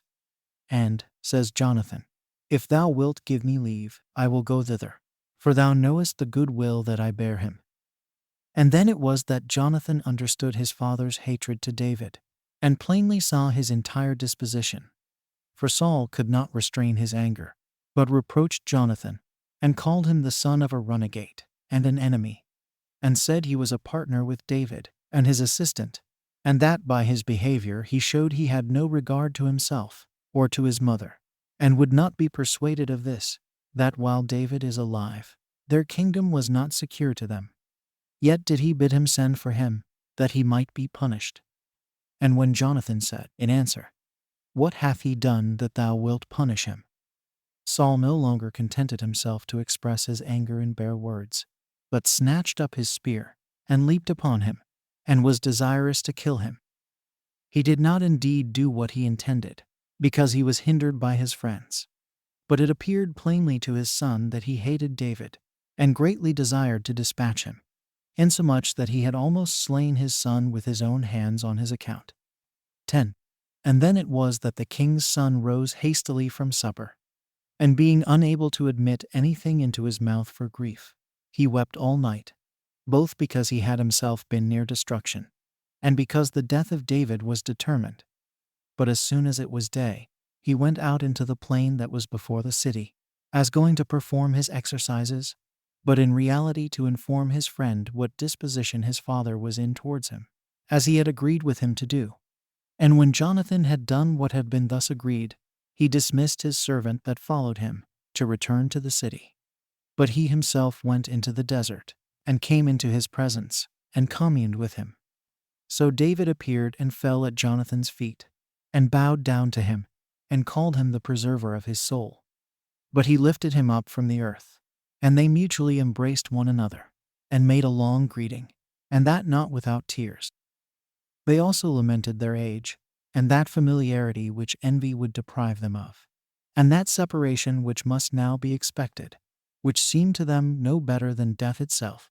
So recollecting themselves at length from their lamentation, and exhorting one another to be mindful of the oaths they had sworn to each other, they parted asunder.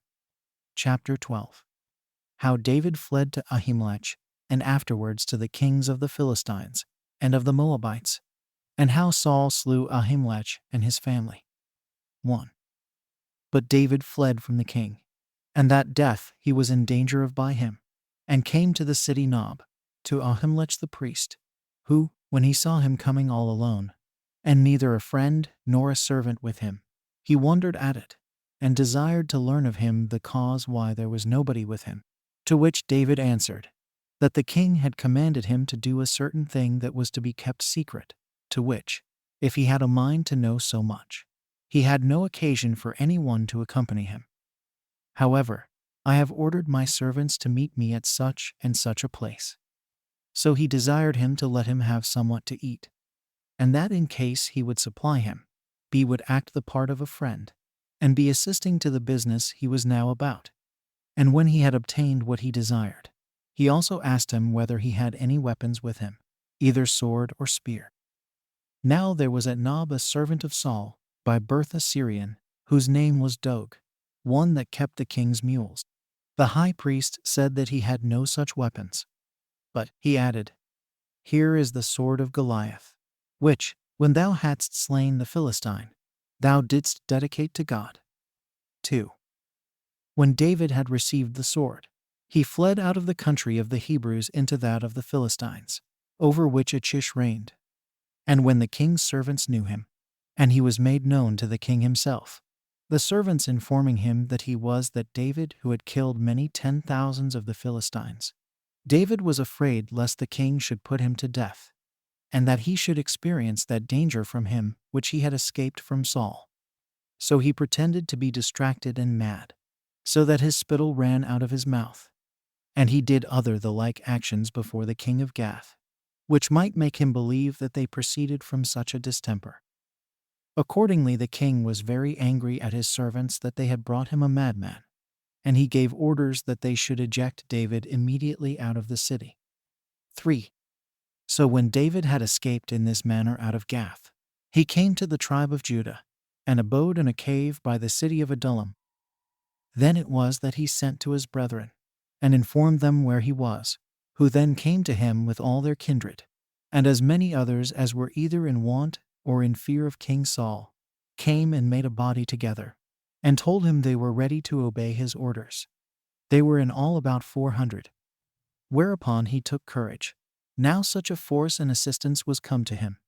So he removed thence and came to the king of the Moabites, and desired him to entertain his parents in his country, while the issue of his affairs were in such an uncertain condition. The king granted him this favor, and paid great respect to David's parents all the time they were with him. 4. As for himself, upon the prophets commanding him to leave the desert, and to go into the portion of the tribe of Judah, and abide there, he complied therewith. And coming to the city Hareth, which was in that tribe, he remained there. Now when Saul heard that David had been seen with a multitude about him, he fell into no small disturbance and trouble. But as he knew that David was a bold and courageous man, he suspected that somewhat extraordinary would appear from him, and that openly also, which would make him weep and put him into distress. So he called together to him his friends, and his commanders, and the tribe from which he was himself derived, to the hill where his palace was. And sitting upon a place called Aurora, his courtiers that were in dignities, and the guards of his body, being with him, he spake thus to them: You that are men of my own tribe, I conclude that you remember the benefits that I have bestowed upon you, and that I have made some of you owners of land, and made you commanders, and bestowed posts of honor upon you, and set some of you over the common people, and others over the soldiers. I ask you, therefore, whether you expect greater and more donations from the son of Jesse. For I know that you are all inclinable to him. Even my own son Jonathan himself is of that opinion, and persuades you to be of the same. For I am not unacquainted with the oaths and the covenants that are between him and David, and that Jonathan is a counselor and an assistant to those that conspire against me. And none of you are concerned about these things, but you keep silence and watch, to see what will be the upshot of these things. When the king had made this speech, not one of the rest of those that were present made any answer. But Dog the Syrian, who fed his mule, said that he saw David when he came to the city Nob to Ahimelech the high priest, and that he learned future events by his prophesying, that he received food from him, and the sword of Goliath, and was conducted by him with security to such as he desired to go to. 5. Saul therefore sent for the high priest, and for all his kindred, and said to them, What terrible or ungrateful tiring haste thou suffered from me, that thou hast received the son of Jesse, and hast bestowed on him both food and weapons, when he was contriving to get the kingdom. And further, why didst thou deliver oracles to him concerning futurities? For thou couldst not be unacquainted that he was fled away from me, and that he hated my family. But the high priest did not betake himself to deny what he had done, but confessed boldly that he had supplied him with these things, not to gratify David, but Saul himself. And he said, I did not know that he was thy adversary, but a servant of thine, who was very faithful to thee, and a captain over 1,000 of thy soldiers, and, what is more than these, thy son-in-law and kinsman. Men do not choose to confer such favors on their adversaries, but on those who are esteemed to bear the highest goodwill and respect to them. Nor is this the first time that I prophesied for him, but I have done it often, and at other times as well as now. And when he told me that he was sent by thee in great haste to do somewhat, if I had furnished him with nothing that he desired, I should have thought that it was rather in contradiction to thee than to him. Wherefore do not thou entertain any ill opinion of me, nor do thou have a suspicion of what I then thought an act of humanity, from what is now told thee of David's attempts against thee. For I did then to him as to thy friend and son-in-law, and captain of 1,000, and not as to thine adversary. 6. When the high priest had spoken thus, he did not persuade Saul. His fear was so prevalent that he could not give credit to an apology that was very just. So he commanded his armed men that stood about him to kill him, and all his kindred. But as they durst not touch the high priest, but were more afraid of disobeying God than the king, he ordered Doeg the Syrian to kill them. Accordingly, he took to his assistance such wicked men as were like himself, and slew Ahimelech and all his family, who were in all 385. Saul also sent to Nob, 21 the city of the priests, and slew all that were there, without sparing either women or children, or any other age, and burnt it. Only there was one son of Ahimelech, whose name was Abiathar, who escaped. However, these things came to pass as God had foretold to Eli the high priest, when he said that his posterity should be destroyed, on account of the transgression of his 2 sons. 7. 22 Now this King Saul, by perpetrating so barbarous a crime, and murdering the whole family of the high priestly dignity, by having no pity of the infants, nor reverence for the aged, and by overthrowing the city which God had chosen for the property, and for the support of the priests and prophets which were there, and had ordained as the only city allotted for the education of such men, gives all to understand and consider the disposition of men, that while they are private persons, and in a low condition, because it is not in their power to indulge nature, nor to venture upon what they wish for, they are equitable and moderate, and pursue nothing but what is just, and bend their whole minds and labors that way. Then it is that they have this belief about God, that he is present to all the actions of their lives, and that he does not only see the actions that are done, but clearly knows those their thoughts also, whence those actions do arise. But when once they are advanced into power and authority, then they put off all such notions, and, as if they were no other than actors upon a theater, they lay aside their disguised parts and manners, and take up boldness, insolence, and a contempt of both human and divine laws. And this at a time when they especially stand in need of piety and righteousness, because they are then most of all exposed to envy, and all they think, and all they say, are in the view of all men. Then it is that they become so insolent in their actions, as though God saw them no longer, or were afraid of them because of their power. And whatsoever it is that they either are afraid of by the rumors they hear, or they hate by inclination, or they love without reason, these seem to them to be authentic, and firm, and true, and pleasing both to men and to God. But as to what will come hereafter, they have not the least regard to it. They raise those to honor indeed who have been at a great deal of pains for them, and after that honor they envy them.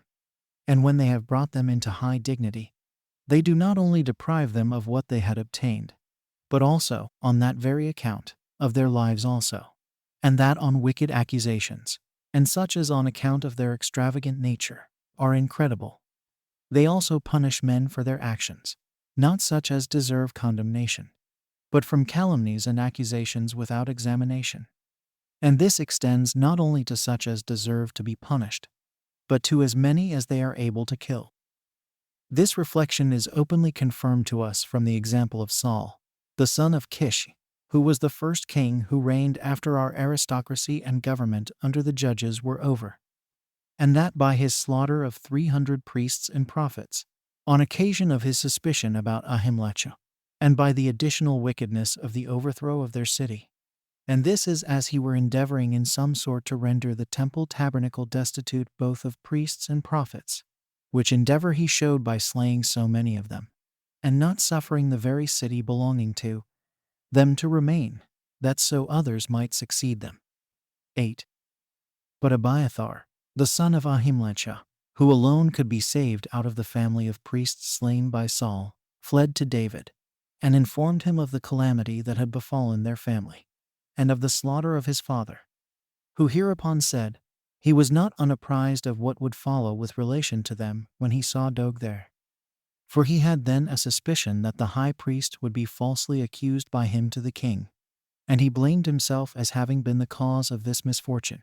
But he desired him to stay there, and abide with him, as in a place where he might be better concealed than anywhere else.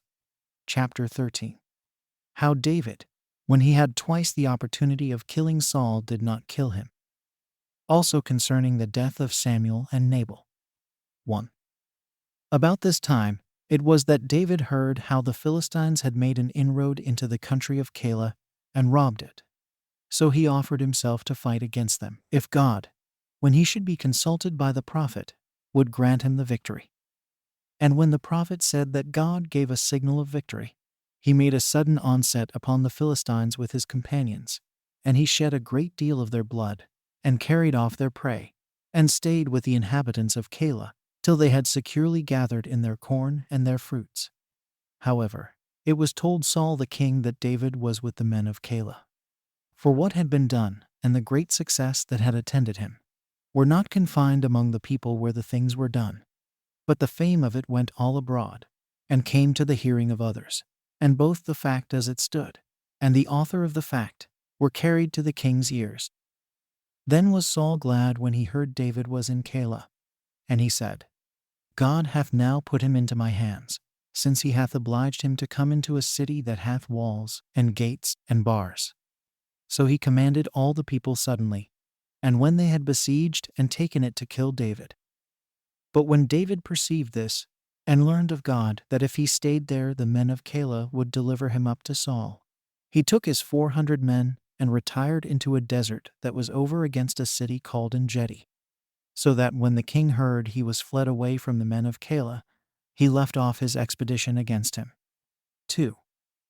Then David removed thence, and came to a certain place called the New Place, belonging to Ziph, where Jonathan, the son of Saul, came to him, and saluted him, and exhorted him to be of good courage, and to hope well as to his condition hereafter, and not to despond at his present circumstances, for that he should be king, and have all the forces of the Hebrews under him. He told him that such happiness uses to come with great labor and pains. They also took oaths, that they would, all their lives long, continue in good will and fidelity one to another. And he called God to witness, as to what execrations he had made upon himself, if he should transgress his covenant, and should change to a contrary behavior. So Jonathan left him there, having rendered his cares and fears somewhat lighter, and returned home. Now the men of Ziph, to gratify Saul, informed him that David abode with them, and assured him that if he would come to them, they would deliver him up. For that if the king would seize on the straits of Ziph, David would not escape to any other people. So the king commended them, and confessed that he had reason to thank them, because they had given him information of his enemy. And he promised them that it should not be long ere he would requite their kindness. He also sent men to seek for David, and to search the wilderness wherein he was. And he promised that he himself would follow them. Accordingly they went before the king, to hunt for and to catch David, and used endeavors, not only to show their goodwill to Saul, by informing him where his enemy was, but to evidence the same more plainly by delivering him up into his power. But these men failed of those their unjust and wicked desires, who, while they underwent no hazard by not discovering such an ambition of revealing this to Saul, Yet did they falsely accuse and promise to deliver up a man beloved of God, and one that was unjustly sought after to be put to death, and one that might otherwise have lain concealed, and this out of flattery and expectation of gain from the king. For when David was apprised of the malignant intentions of the men of Ziph, and the approach of Saul, he left the straits of that country, and fled to the great rock that was in the wilderness of Maon. 3. Hereupon Saul made haste to pursue him thither. For, as he was marching, he learned that David was gone away from the straits of Ziph, and Saul removed to the other side of the rock. But the report that the Philistines had again made an incursion into the country of the Hebrews called Saul another way from the pursuit of David, when he was ready to be caught. For he returned back again to oppose those Philistines, who were naturally their enemies, as judging it more necessary to avenge himself of them than to take a great deal of pains to catch an enemy of his own, and to overlook the ravage that was made in the land. 4. And by this means David unexpectedly escaped out of the danger he was in, and came to the straits of Engedi. And when Saul had driven the Philistines out of the land, there came some messengers, who told him that David abode within the bounds of Engedi. So he took 3,000 chosen men that were armed, and made haste to him. And when he was not far from those places, he saw a deep and hollow cave by the wayside. It was open to a great length and breadth, and there it was that David with his 400 men were concealed. When therefore he had occasion to ease nature, he entered into it by himself alone, and being seen by one of David's companions, and he that saw him saying to him, that he had now, by God's providence, an opportunity of avenging himself of his adversary, and advising him to cut off his head, and so deliver himself out of that tedious, wandering condition, and the distress he was in, he rose up, and only cut off the skirt of that garment which Saul had on. But he soon repented of what he had done, and said it was not right to kill him that was his master, and one whom God had thought worthy of the kingdom. For that although he were wickedly disposed towards us, yet does it not behoove me to be so disposed towards him. But when Saul had left the cave, David came near and cried out aloud, and desired Saul to hear him. Whereupon the king turned his face back, and David, according to custom, fell down on his face before the king, and bowed to him, and said, O king, thou oughtest not to hearken to wicked men, nor to such as forge calumnies, nor to gratify them so far as to believe what they say, nor to entertain suspicions of such as are your best friends, but to judge of the dispositions of all men by their actions. For calumny deludes men, but men's own actions are a clear demonstration of their kindness. Words indeed, in their own nature, may be either true or false, but men's actions expose their intentions nakedly to our view. By these, therefore, it will be well for thee to believe me, as to my regard to thee and to thy house, and not to believe those that frame such accusations against me as never came into my mind, nor are possible to be executed, and do this further by pursuing after my life, and have no concern either day or night, but how to compass my life and to murder me, which thing I think thou dost unjustly prosecute. For how comes it about, that thou hast embraced this false opinion about me, as if I had a desire to kill thee? Or how canst thou escape the crime of impiety towards God, when thou wishest thou couldst kill, and deemest thine adversary, a man who had it in his power this day to avenge himself, and to punish thee, but would not do it, nor make use of such an opportunity, which, if it had fallen out to thee against me, thou hadst not let it slip? For when I cut off the skirt of thy garment, I could have done the same to thy head. So he showed him the piece of his garment, and thereby made him agree to what he said to be true, and added, I, for certain, have abstained from taking a just revenge upon thee, yet art thou not ashamed to prosecute me with unjust hatred. 23. May God do justice, and determine about each of our dispositions. But Saul was amazed at the strange delivery he had received, and being greatly affected with the moderation and the disposition of the young man, he groaned. And when David had done the same, the king answered that he had the justest occasion to groan. For thou hast been the author of good to me, as I have been the author of calamity to thee.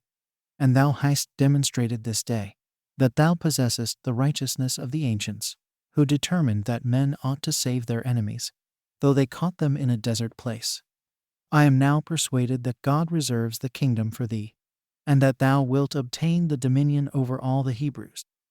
Give me then assurances upon oath, that thou wilt not root out my family, nor, out of remembrance of what evil I have done thee, destroy my posterity, but save and preserve my house. So David sware as he desired, and sent back Saul to his own kingdom. But he, and those that were with him, went up the straits of Mastheroth. 5. About this time Samuel the prophet died.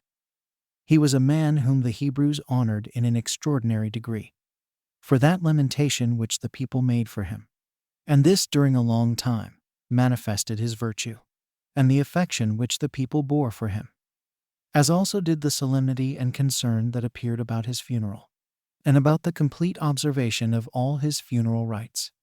They buried him in his own city of Ramah, and wept for him a very great number of days, not looking on it as a sorrow for the death of another man, but as that in which they were every one themselves concerned.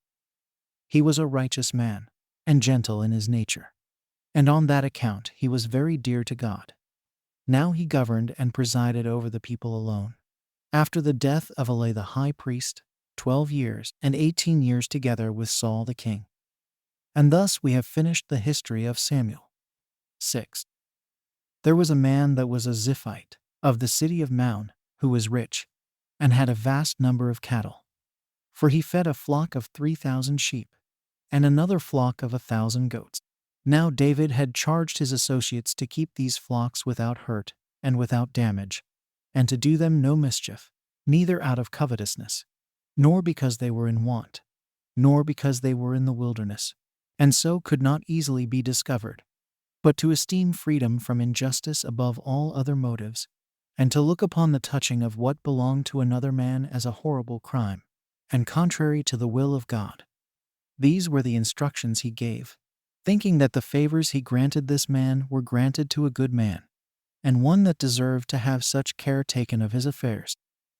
This man was Nabal, for that was his name, a harsh man, and of a very wicked life, being like a cynic in the course of his behavior, but still had obtained for his wife a woman of a good character, wise and handsome.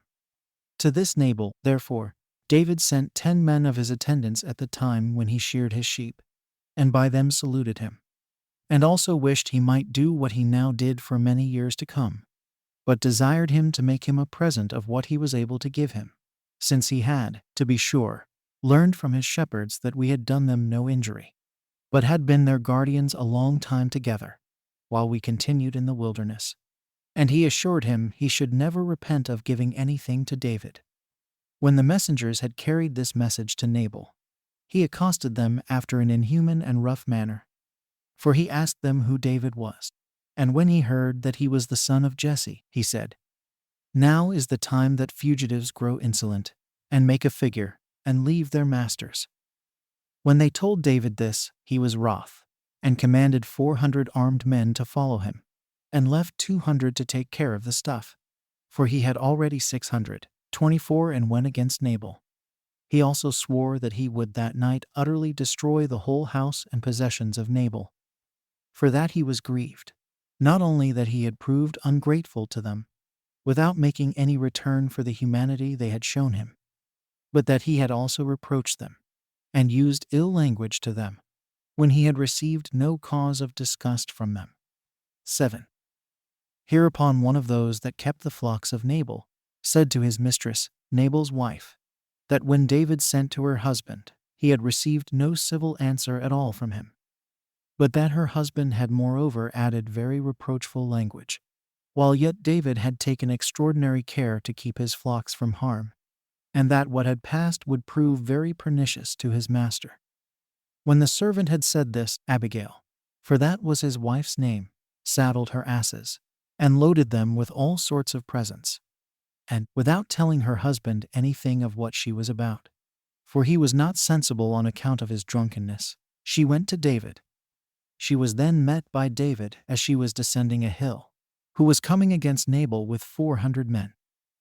When the woman saw David, she leaped down from her ass, and fell on her face, and bowed down to the ground, and entreated him not to bear in mind the words of Nabal, since he knew that he resembled his name.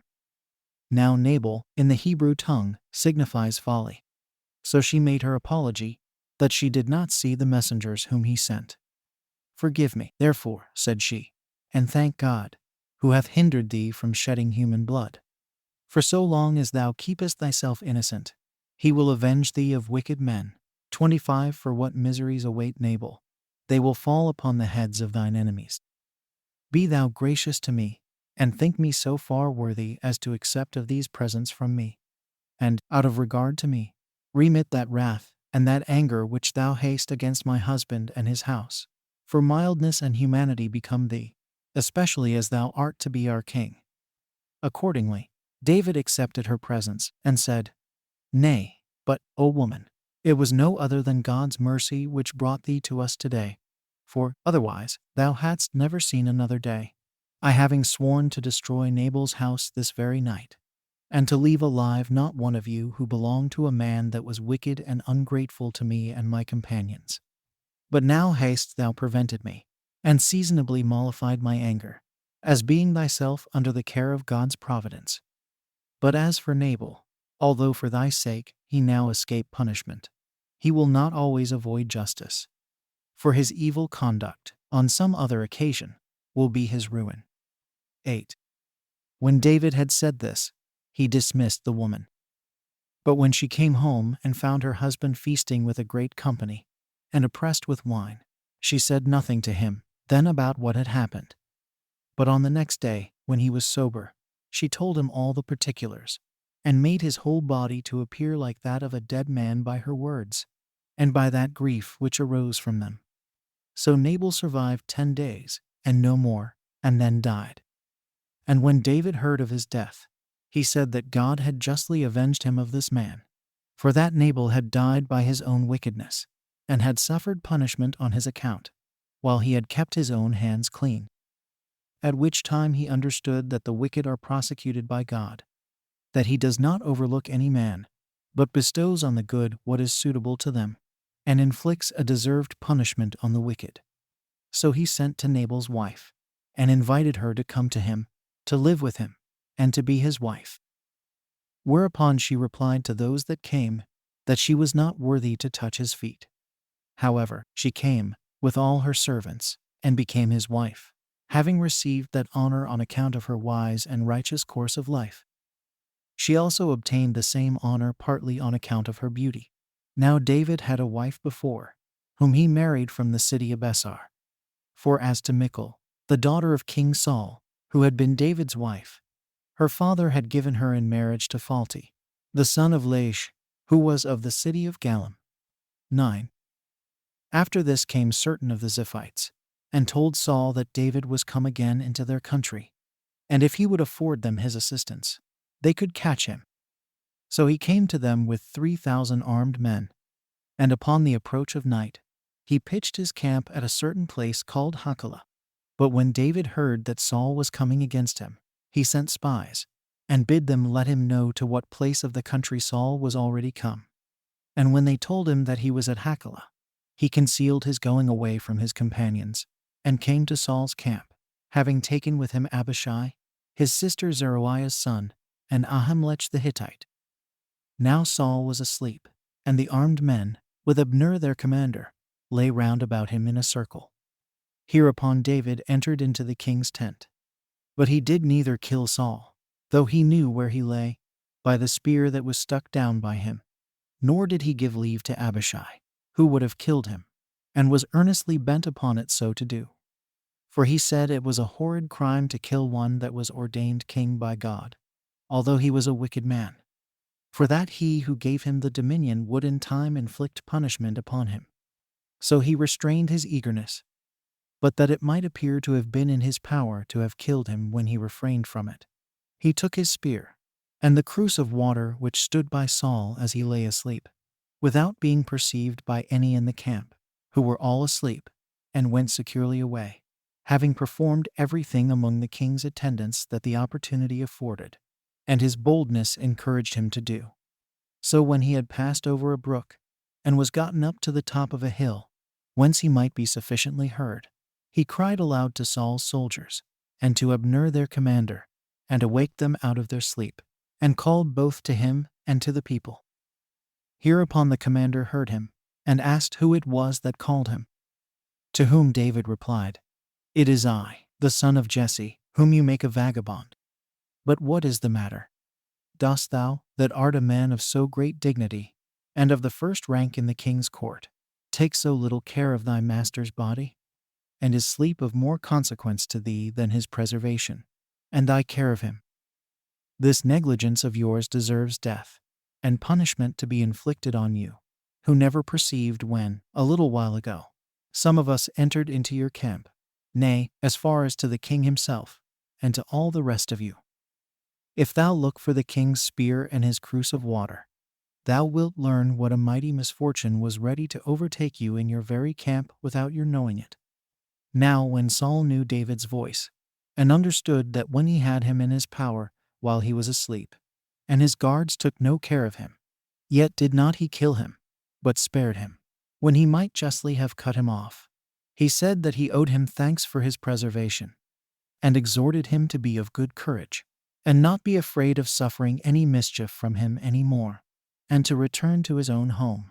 For he was now persuaded that he did not love himself so well as he was loved by him, that he had driven away him that could guard him, and had given many demonstrations of his good will to him, that he had forced him to live so long in a state of banishment, and in great fears of his life, destitute of his friends and his kindred, while still he was often saved by him, and frequently received his life again when it was evidently in danger of perishing.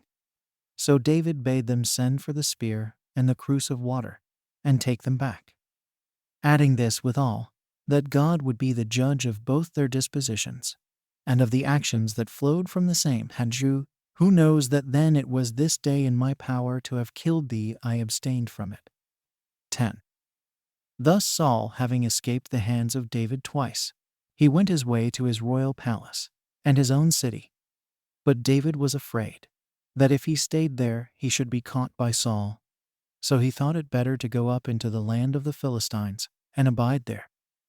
Accordingly, he came with the 600 men that were with him to Achish, the king of Gath, which was one of their 5 cities.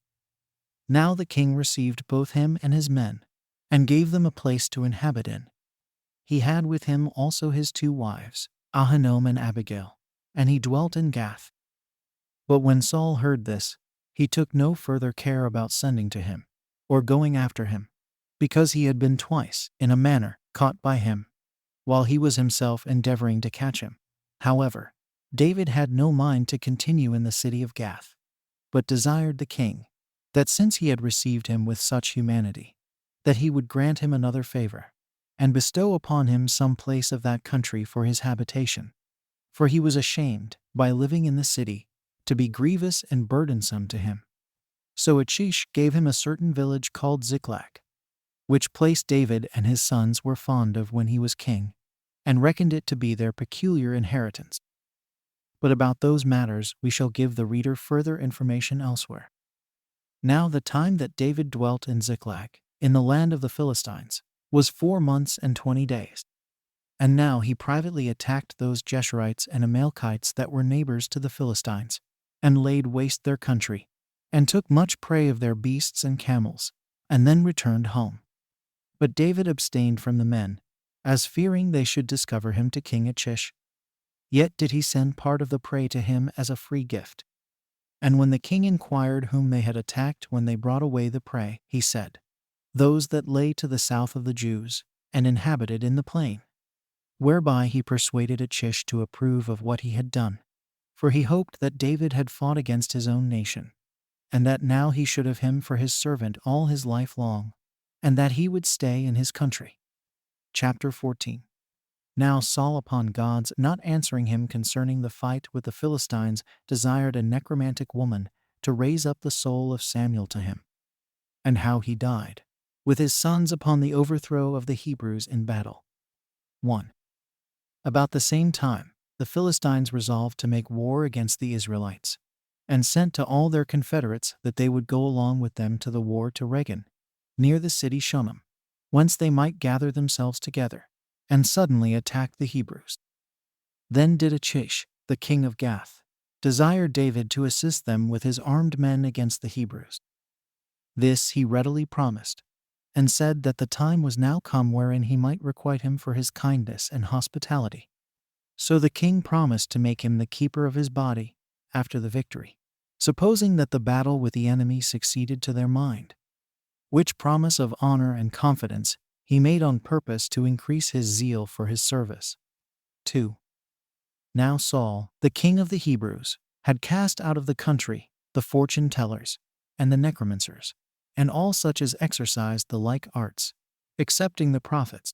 But when he heard that the Philistines were already come, and had pitched their camp near the city Shunem, situate in the plain, he made haste to oppose them with his forces. And when he was come to a certain mountain called Gilboa, he pitched his camp over against the enemy. But when he saw the enemy's army, he was greatly troubled, because it appeared to him to be numerous and superior to his own. And he inquired of God by the prophets concerning the battle, that he might know beforehand what would be the event of it. And when God did not answer him, Saul was under a still greater dread, and his courage fell, foreseeing, as was but reasonable to suppose, that mischief would befall him. Now God was not there to assist him. Yet did he bid his servants to inquire out for him some woman that was a necromancer, and called up the souls of the dead, that so he might know whether his affairs would succeed to his mind. For this sort of necromantic women that bring up the souls of the dead, do by them foretell future events to such as desire them. And one of his servants told him that there was such a woman in the city Endor, but was known to nobody in the camp. Hereupon Saul put off his royal apparel, and took 2 of those his servants with him, whom he knew to be most faithful to him, and came to Endor to the woman, and entreated her to act the part of a fortune teller, and to bring up such a soul to him as he should name to her. But when the woman opposed his motion, and said she did not despise the king, who had banished this sort of fortune tellers, and that he did not do well himself, when she had done him no harm, to endeavor to lay a snare for her, and to discover that she exercised a forbidden art, in order to procure her to be punished, he sware that nobody should know what she did, and that he would not tell anyone else what she foretold, but that she should incur no danger. As soon as he had induced her by this oath to fear no harm, he bid her bring up to him the soul of Samuel. She, not knowing who Samuel was, called him out of Hades. When he appeared, and the woman saw one that was venerable, and of a divine form, she was in disorder. And being astonished at the sight, she said, Art not thou King Saul? For Samuel had informed her who he was. When he had owned that to be true, and had asked her whence her disorder arose, she said that she saw a certain person ascend, who in his form was like to a god. And when he bid her tell him what he resembled, in what habit he appeared, and of what age he was, she told him he was an old man already, and of a glorious personage, and had on a sacerdotal mantle. So the king discovered by these signs that he was Samuel, and he fell down upon the ground, and saluted and worshipped him. And when the soul of Samuel asked him why he had disturbed him, and caused him to be brought up, he lamented the necessity he was under. For he said that his enemies pressed heavily upon him, that he was in distress what to do in his present circumstances, that he was forsaken of God, and could obtain no prediction of what was coming, neither by prophets nor by dreams, and that these were the reasons why I have recourse to time, who always took great care of me. But 27 Samuel, seeing that the end of Saul's life was come, said, It is in vain for thee to desire to learn of me anything future, when God hath forsaken thee. However, hear what I say, that David is to be king, and to finish this war with good success. And thou art to lose thy dominion and thy life, because thou didst not obey God in the war with the Amalekites, and hast not kept his commandments, as I foretold thee while I was alive. Know, therefore, that the people shall be made subject to their enemies, and that thou, with thy sons, shall fall in the battle tomorrow, and thou shalt then be with me in Hades. 3. When Saul heard this, he could not speak for grief, and fell down on the floor. whether it were from the sorrow that arose upon what Samuel had said, or from his emptiness, for he had taken no food the foregoing day nor night. He easily fell quite down, and when with difficulty he had recovered himself, the woman would force him to eat, begging this of him as a favor on account of her concern in that dangerous instance of fortune-telling, which it was not lawful for her to have done, because of the fear she was under of the king, while she knew not who he was, yet did she undertake it, and go through with it. On which account she entreated him to admit that a table and food might be set before him, that he might recover his strength, and so get safe to his own camp. And when he opposed her motion, and entirely rejected it, by reason of his anxiety, she forced him, and at last persuaded him to it. Now she had one calf that she was very fond of, and one that she took a great deal of care of, and fed it herself. For she was a woman that got her living by the labor of her own hands, and had no other possession but that one calf. This she killed, and made ready its flesh, and set it before his servants and himself. So Saul came to the camp while it was yet night. 4. Now it is but just to recommend the generosity of this woman. 28. Because when the king had forbidden her to use that art whence her circumstances were bettered and improved, and when she had never seen the king before, she still did not remember to his disadvantage that he had condemned her sort of learning, and did not refuse him as a stranger, and one that she had had no acquaintance with.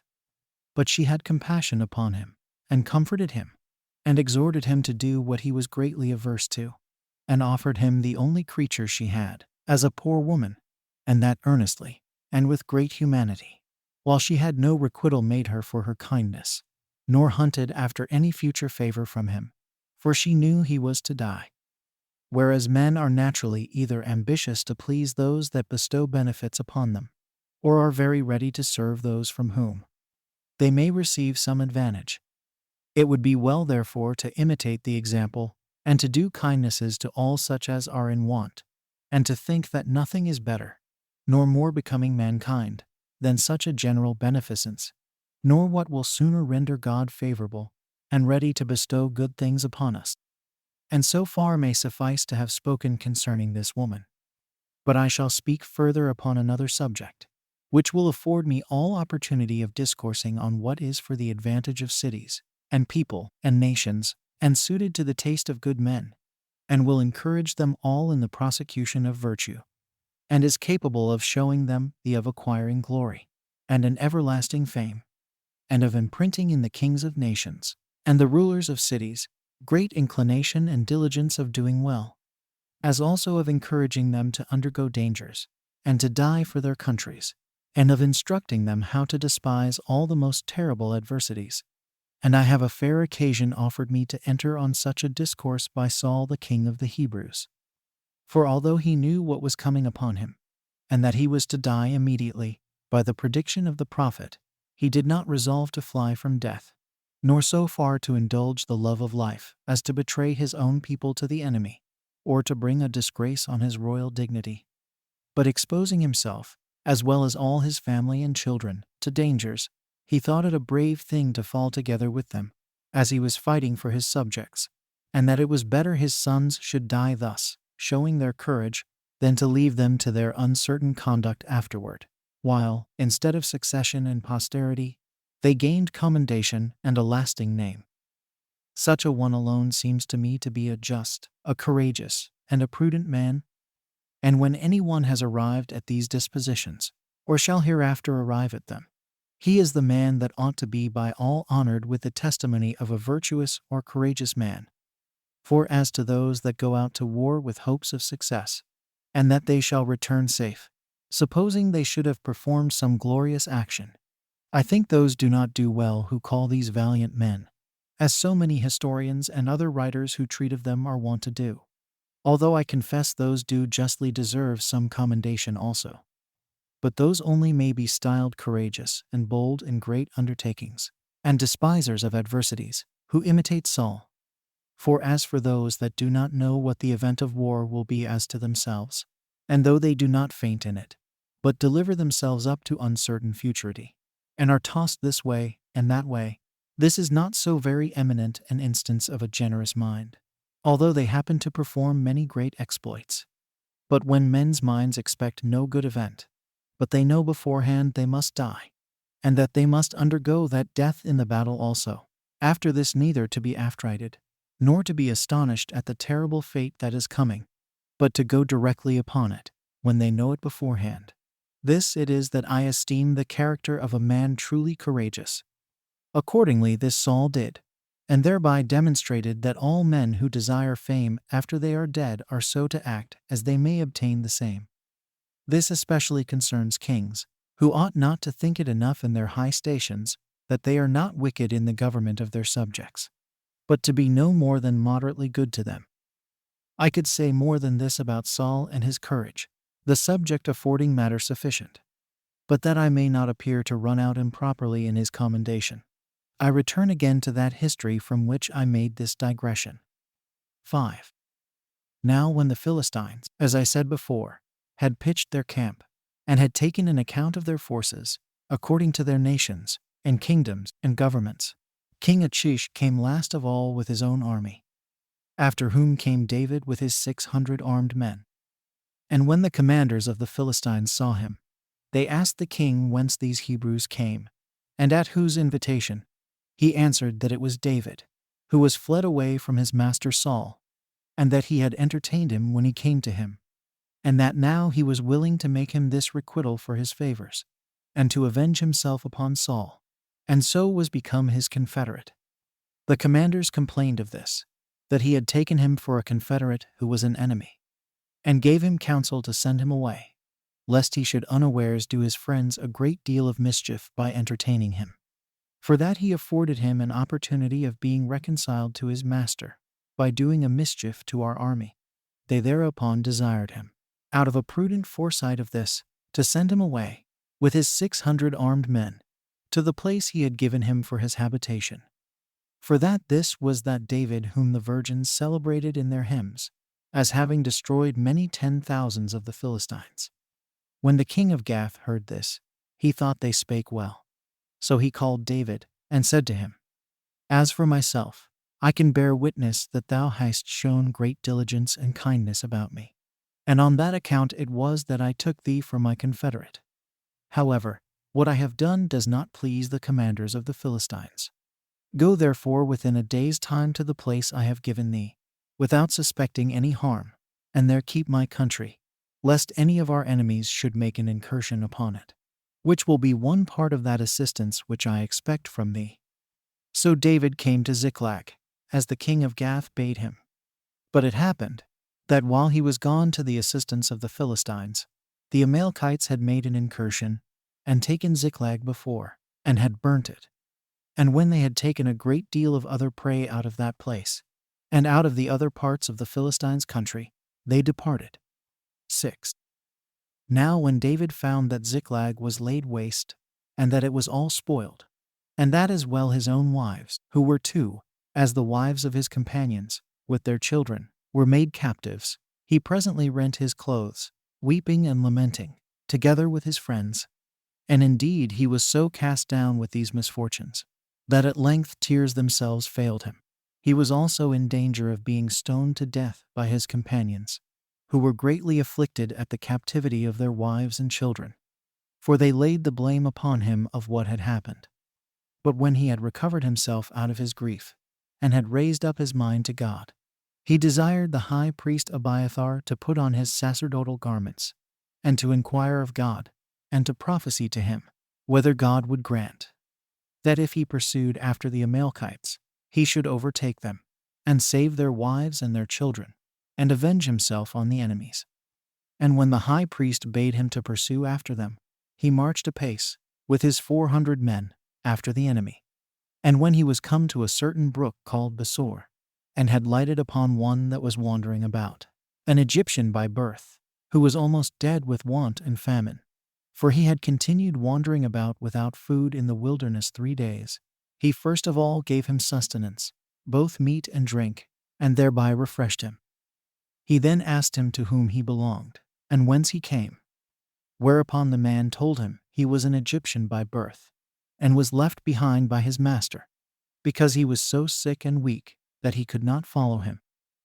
He also informed him that he was one of those who had burnt and plundered not only other parts of Judea, but Ziklag itself also.